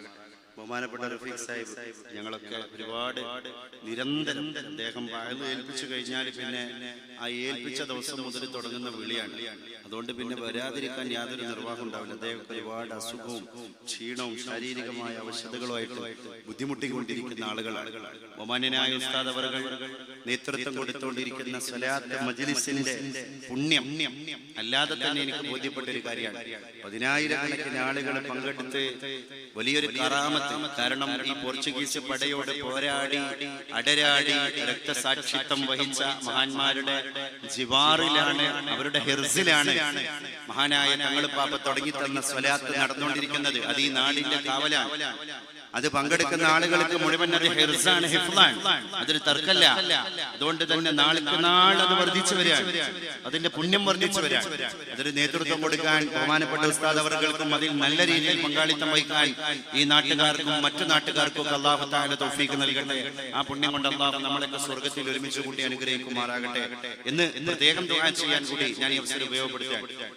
പ്രിയപ്പെട്ട അബൂബക്കർ സാഹിബ് അടക്കമുള്ള ആൾക്കാർ ഒക്കെ ഇവിടുത്തെ ഒരുപാട് കാര്യങ്ങൾ ഫോണിലൂടെയും അല്ലാതെ ഒക്കെ പറഞ്ഞു തന്നു. അവരിലൂടെ എനിക്ക് കുറെ കാര്യങ്ങൾ മനസ്സിലാക്കിയെടുക്കാനും സാധ്യമായി. അൽഹംദുലില്ലാഹ് സുമ്മ അൽഹംദുലില്ലാഹ്. നല്ലൊരു ഇസ്ലാമിക പാരമ്പര്യം ചൈതന്യമുള്ള ഒരു നാടാണ് ഈ നാട്. ഞങ്ങളൊക്കെ മലപ്പുറം ജില്ലയുടെ അങ്ങേയറ്റത്താണ്. പക്ഷേ ഞങ്ങളൊക്കെ ഈ നാടിനെ ഇതിന്റെ ചരിത്രങ്ങൾ നോക്കി കാണുന്നത് ആ ഒരു ആദരവിലും ആ ഒരു ബഹുമാനത്തിലും. കാരണം ഈ നാടിന് ഉറങ്ങിക്കിടക്കുന്ന ഒരുപാട് കഥകളുണ്ട്. അത് പുതിയ തലമുറ പകർന്നു നൽകാൻ പ്രിയപ്പെട്ട കാരണന്മാര് തയ്യാറാകണം. അല്ലെങ്കിൽ അടുത്ത തലമുറയാണ് ഈ സീറ്റിൽ വന്നിരിക്കാനും ഈ സ്റ്റേജിൽ വന്നിരിക്കാനും നമുക്ക് നിയന്ത്രണം ഏറ്റെടുക്കാനും ഒക്കെ ഉള്ളത്. ആ തലമുറക്ക് നല്ല ബോധം കൊടുത്ത് അവരെ നല്ല ദീനിന്റെ ഊർജ്ജസ്വലരായ മക്കളാക്കി മാറ്റണം. ഈ നാട്ടിലൊക്കെ നല്ല ആവേശമുള്ള ചെറുപ്പക്കാർ, ആ ചെറുപ്പക്കാരൊക്കെ അവരുടെ ശക്തി മതത്തിന് വേണ്ടി വിനിമയം ചെയ്യുന്നിടത്തേക്ക് അല്ലാഹു സുബ്ഹാനഹു വ തആല അവർക്ക് തൗഫീഖ് നൽകി അനുഗ്രഹിക്കുമാറാകട്ടെ. ഇൻഷാ അല്ലാഹ് ദുആയിലേക്ക് കടക്കാണ്. നിങ്ങൾക്ക് ആത്മാർത്ഥമായിട്ട് ആമീൻ പറയാ. ഈ സദസ്സിന് തന്നെ ഒരു കറാമത്തുണ്ട്. അത് നമ്മളാരും ഉണ്ടാക്കിയതല്ല, അല്ലാഹു സ്നേഹിച്ച ഔലിയാക്കന്മാരുണ്ടാക്കി തന്ന കറാമത്താണ്. പരിസര ശക്തി ഗുണത്താൽ മർത്യൻ പരിശുദ്ധനാകും പാപിഷ്ഠർ പോലും. നമ്മളെ പരിസരം നല്ലതാണ്. നമ്മൾ പാപം ചെയ്തിട്ടുണ്ടെങ്കിലും പരിസരത്തിന്റെ ശക്തി കൊണ്ട് നമുക്കും പരിശുദ്ധി കിട്ടും. അല്ലാഹു നമ്മുടെ ദുആഇനെ സ്വീകരിക്കുമാറാകട്ടെ. അൽഹംദുലില്ലാഹ് അൽഹംദുലില്ലാഹ് الحمد لله رب العالمين حمدا يوافي نعمه ويكافي مزيدا. اللهم صل على سيدنا محمد طب القلوب ودوائها وعافية الأبدان وشفائها ونور الأبصار وضيائها وعلى آله وصحبه وسلم. اللهم اغفر لنا ذنوبنا واستر عيوبنا فرج همومنا واقض حوائجنا وطول أعمارنا بلغ مقاصدنا واشف أمراضنا وأمراض مرضانا. اللهم اشف أمراضنا الظاهرية والباطنية والجسمانية والروحانية والشيطانية والسحرية واشفي كلها يا شافي يا كافي يا معافي إنك على كل شيء قدير. اللهم آنس وحشاتنا في القبور إذ أعلانا التراب وتقطعت بنا الأسباب وانصرف عنا الأحباب وأتانا الملكان المنكر والنكير إلى قبرنا كهذه القبور إلى قبرنا للسؤال والجواب. اللهم ثبتنا بالقول الثابت ولقنا الجواب يا رب العالمين. اللهم اجعل ملك الموت عزرائيل عند قبض روحنا شفيقا رؤوفا لطيفا رحيما يا ذا الجلال والإكرام. اللهم اجعل القرآن نور قلوبنا وضياء صدورنا وربيع علومنا ومونسا لنا في قبرنا ورفيقا لنا على صراطنا وطريقا لنا إلى جنتنا يا رب العالمين. اللهم هذا الدعاء ومنك الإجابة. اللهم هذا دعاء ومنك الإجابة. اللهم من أرادنا وأراد المسلمين في وطننا الذين الهند فاشغلهم بنفسهم ودمرهم يا رب العالمين يا رب العالمين يا رب العرش العظيم. اللهم كن معنا حيث كنا ولا تكن علينا يا رب العالمين. اللهم وحد صفوف المسلمين في الهند. اللهم أيدهم يا رب العالمين. اللهم وحد صفوف المسلمين في الهند. اللهم انصرهم يا خير الناصرين. اللهم ألف بين قلوبهم واهددهم سبل السلام وجنبهم الفواحش ما ظهر منها وما بطن. اللهم بارك لهم في أسماعهم وأبصارهم وجمعياتهم ومنظماتهم وحركاتهم وفي انتخاباتهم أبدا ما أبقيتهم يا رب العالمين. അല്ലാഹുവേ, ഈ ഉയർത്തിയ കൈകൾ മഹാന്മാരുടെ ചാരത്ത് വെച്ചാണ് ഞങ്ങൾ ഉയർത്തിയത്. തട്ടല്ലേ അല്ലാഹ്, തള്ളല്ലേ അല്ലാഹ്. സ്വീകരിക്കണേ തമ്പുരാനെ. ഈ ആമീനുകളെ നീ കബൂലാക്കണേ തമ്പുരാനെ. ഞങ്ങളുടെ ഹലാലായ മുറാദുകളെ ഹാസിലാക്കണേ അല്ലാഹ്. രോഗങ്ങളെ ശിഫയാക്കണേ അല്ലാഹ്. ഒരുപാട് മാരക രോഗം കൊണ്ട് വിഷമം അനുഭവിക്കുന്ന ആൾക്കാർ ഞങ്ങളിലും ഞങ്ങൾക്ക് ബന്ധപ്പെട്ടവരിലുണ്ട്. പൂർണ്ണ ശിഫ നൽകണേ അല്ലാഹ്. ഒരു മെഡിസിന്റെയും സഹായമില്ലാതെ നിന്റെ ദീനിന്റെ നൂറ് കൊണ്ട് നീ ആ രോഗങ്ങളെ കരിച്ചു കളയണേ അല്ലാഹ്. അല്ലാഹുവേ, ആശുപത്രി ബെഡുകളെ കൊണ്ട് പരീക്ഷിക്കപ്പെടുന്ന പരീക്ഷണ വസ്തുവാക്കി ഞങ്ങളെയും ഞങ്ങളുടെ മക്കളെയും ബന്ധുമിത്രാദികളെയും മാറ്റല്ലേ അല്ലാഹ്. ഞങ്ങളുടെ ശരീരങ്ങളെ മാറ്റല്ലേ അല്ലാഹ്. ലാബ് ടെക്നീഷ്യന്റെ കയ്യിലേക്ക് ഒരു തുള്ളി ബ്ലഡ് കൊടുക്കുമ്പോൾ റിസൾട്ട് പോസിറ്റീവ് ആണെന്ന് ഗതികെട്ട വാർത്ത ഞങ്ങളെ കേൾപ്പിക്കല്ലേ അല്ലാഹ്. അല്ലാഹുവേ, സോഷ്യൽ മീഡിയയുടെ തരംഗത്തിലെ ദീനിനെ തകർക്കുന്ന, മാതാപിതാക്കളെ തള്ളിപ്പറയുന്ന, കുടുംബത്തെ ബഹിഷ്കരിക്കുന്ന മക്കളാക്കി ഞങ്ങളുടെ മക്കളെയും ഞങ്ങളെയും മാറ്റല്ലേ അല്ലാഹ്. പടച്ചോനെ, ഞങ്ങൾ ഊന്നുവടി പിടിക്കുന്നതിന് മുമ്പ് ഞങ്ങളെ മക്കൾ ഞങ്ങളെ ഊന്നുവടിയാവണേ അല്ലാഹ്. അല്ലാഹുവേ, അവർക്ക് പൊരുത്തം കൊടുക്കണേ, പൊരുത്തം കൊടുക്കണേ. അല്ലാഹുവേ, ആ മക്കൾക്ക് പക്വത കൊടുക്കണേ. അല്ലാഹുവേ, മക്കളെ പഠിപ്പിക്കല്ലേ. മക്കൾ കാരണം തല താഴ്ത്തേണ്ട ഗതികേട് ഞങ്ങൾക്ക് നൽകല്ലേ അല്ലാഹ്. മക്കള് കാരണം തല ഉയർത്തി അന്തസ്സോടെ നടക്കാനുള്ള തൗഫീഖ് ഇസ്സത്ത് നീ നൽകണേ അല്ലാഹ്. ഞങ്ങളുടെ മക്കളുടെ ചാരിത്രം, ഞങ്ങളുടെ മക്കളുടെ ഹിദായത്ത്, ഈമാൻ, സുരക്ഷിതത്വം, ബോധം എല്ലാം നിന്റെ കയ്യിലാവണേ, നിന്റെ നിയന്ത്രണത്തിലാവണേ അല്ലാഹ്. യാത്രയിലും പഠന മേഖലയിലും പഠനവേളയിലും വിദ്യാലയങ്ങളിലും അവരുടെ സുരക്ഷിതത്വം നിന്റെ കയ്യിലാവണേ അല്ലാഹ്. അല്ലാഹുവേ, പറയിപ്പിക്കുന്ന മക്കളാക്കല്ലേ അല്ലാഹ്. മക്കളില്ലാത്തവർക്ക് മക്കളെ കൊടുക്കണേ അല്ലാഹ്. ഗർഭിണികൾക്ക് സുഖപ്രസവം കൊടുക്കണേ അല്ലാഹ്. കടം കൊണ്ട് വലയുന്നവരെ വീട്ടാൻ സഹായിക്കണേ അല്ലാഹ്. അന്യന്റെ മുന്നിൽ കൈ നീട്ടേണ്ട ഗതികേട്, കുത്തുപാളെടുക്കേണ്ട ദുരവസ്ഥ ഒരാൾക്ക് നൽകല്ലേ അല്ലാഹ്. അല്ലാഹുവേ, വലിയ വലിയ വലിയ സമ്പത്ത് കൊടുത്ത് നീ അനുഗ്രഹിച്ച ഒരുപാട് ആളുകൾ ഈ സാമ്പത്തിക മാന്ദ്യം, ബാങ്ക്റപ്റ്റ് പെട്ടെന്ന് വന്നതോടുകൂടെ കുത്തുപാള എടുത്തിട്ട് അഭിമാനക്ഷതം സംഭവിച്ച് ഒരാളുടെ മുഖത്തേക്ക് പോലും നോക്കാൻ കഴിയാതെ മാനക്കേടായി ജീവിക്കുന്നുണ്ട്. അല്ലാഹുവേ, നിഅമത്ത് കിട്ടിയതിന്റെ ശേഷം അത് തകർന്നു പോകുന്നത് ലോകത്തെ ഏറ്റവും വലിയ പരീക്ഷണമാണ്. ഞങ്ങൾക്ക് ആർക്കും നീ അത് കൊടുക്കല്ലേ അല്ലാഹ്. ഒരാൾക്കും നീ അത് കൊടുക്കല്ലേ അല്ലാഹ്. അല്ലാഹുവേ, നീ സമ്പത്ത് കൊണ്ട് ആദരിച്ചവർക്ക് സമ്പത്തിൽ അഭിവൃദ്ധി കൊടുക്കണേ അല്ലാഹ്. ഈ ദീനിന്റെ അറബി കോളേജ് ആണെങ്കിലും പള്ളിയാണെങ്കിലും യതീഖാനയാണെങ്കിലും വിദ്യാഭ്യാസ സമുച്ചയങ്ങളും പാവങ്ങളുടെ പഠനങ്ങളും ഒക്കെ തന്നെ അല്ലാഹുവേ, നീ നിഅമത്തും സമ്പത്തും ദൗലത്തും കൊടുത്ത് അനുഗ്രഹിച്ചവരുടെ തൊട്ടു നാണയങ്ങളാണ്. ആ കൈകളെ ചോർന്നു പോകുന്ന കൈകളാക്കല്ലേ അല്ലാഹ്. അവരെ ഐശ്വര്യത്തിലാക്കണേ അല്ലാഹ്. അല്ലാഹുവേ, അവരുടെ സമ്പത്തിൽ, ബിസിനസ്സുകളിൽ, കച്ചവടങ്ങളിൽ ഖൈർ ബർക്കത്തുകളെ ഏറ്റി കൊടുക്കണേ അല്ലാഹ്. അല്ലാഹുവേ തമ്പുരാനെ, ഖബർ ജീവിതം ഖൈറാക്കണേ അല്ലാഹ്. വീട് പണി തുടങ്ങിയവർക്കും തുടങ്ങാനിരിക്കുന്നവർക്കും സൗകര്യപ്രദമായ ഭവനം എത്രയും പെട്ടെന്ന് പണി കഴിപ്പിച്ചു കൊടുക്കണേ അല്ലാഹ്. അല്ലാഹുവേ, ഈ പരിപാടിയെ സഹായിച്ചവരെ നീ സഹായിക്കണേ അല്ലാഹ്. ഈ പരിപാടിക്ക് ഓടിച്ചാടി നടന്നവർക്ക് ഖൈർ ബർക്കത്തുകളെ കൊടുക്കണേ, ആഫിയത്ത് കൊടുക്കണേ അല്ലാഹ്. ഇവിടെ പങ്കെടുത്ത ഞങ്ങൾക്കും ആഫിയത്ത് നൽകണേ അല്ലാഹ്. اللهم ربنا آتنا في الدنيا حسنة وفي الآخرة حسنة وقنا عذاب النار. اللهم ربنا تقبل منا إنك أنت السميع العليم وتب علينا إنك أنت التواب الرحيم. آمين آمين آمين برحمتك يا أرحم الراحمين. صلى الله تعالى وسلم على خير خلقه سيدنا محمد وآله وصحبه أجمعين. سبحان ربك رب العزة عما يصفون وسلام على المرسلين والحمد لله رب العالمين. أوصيكم بالدعاء والسلام عليكم ورحمة الله.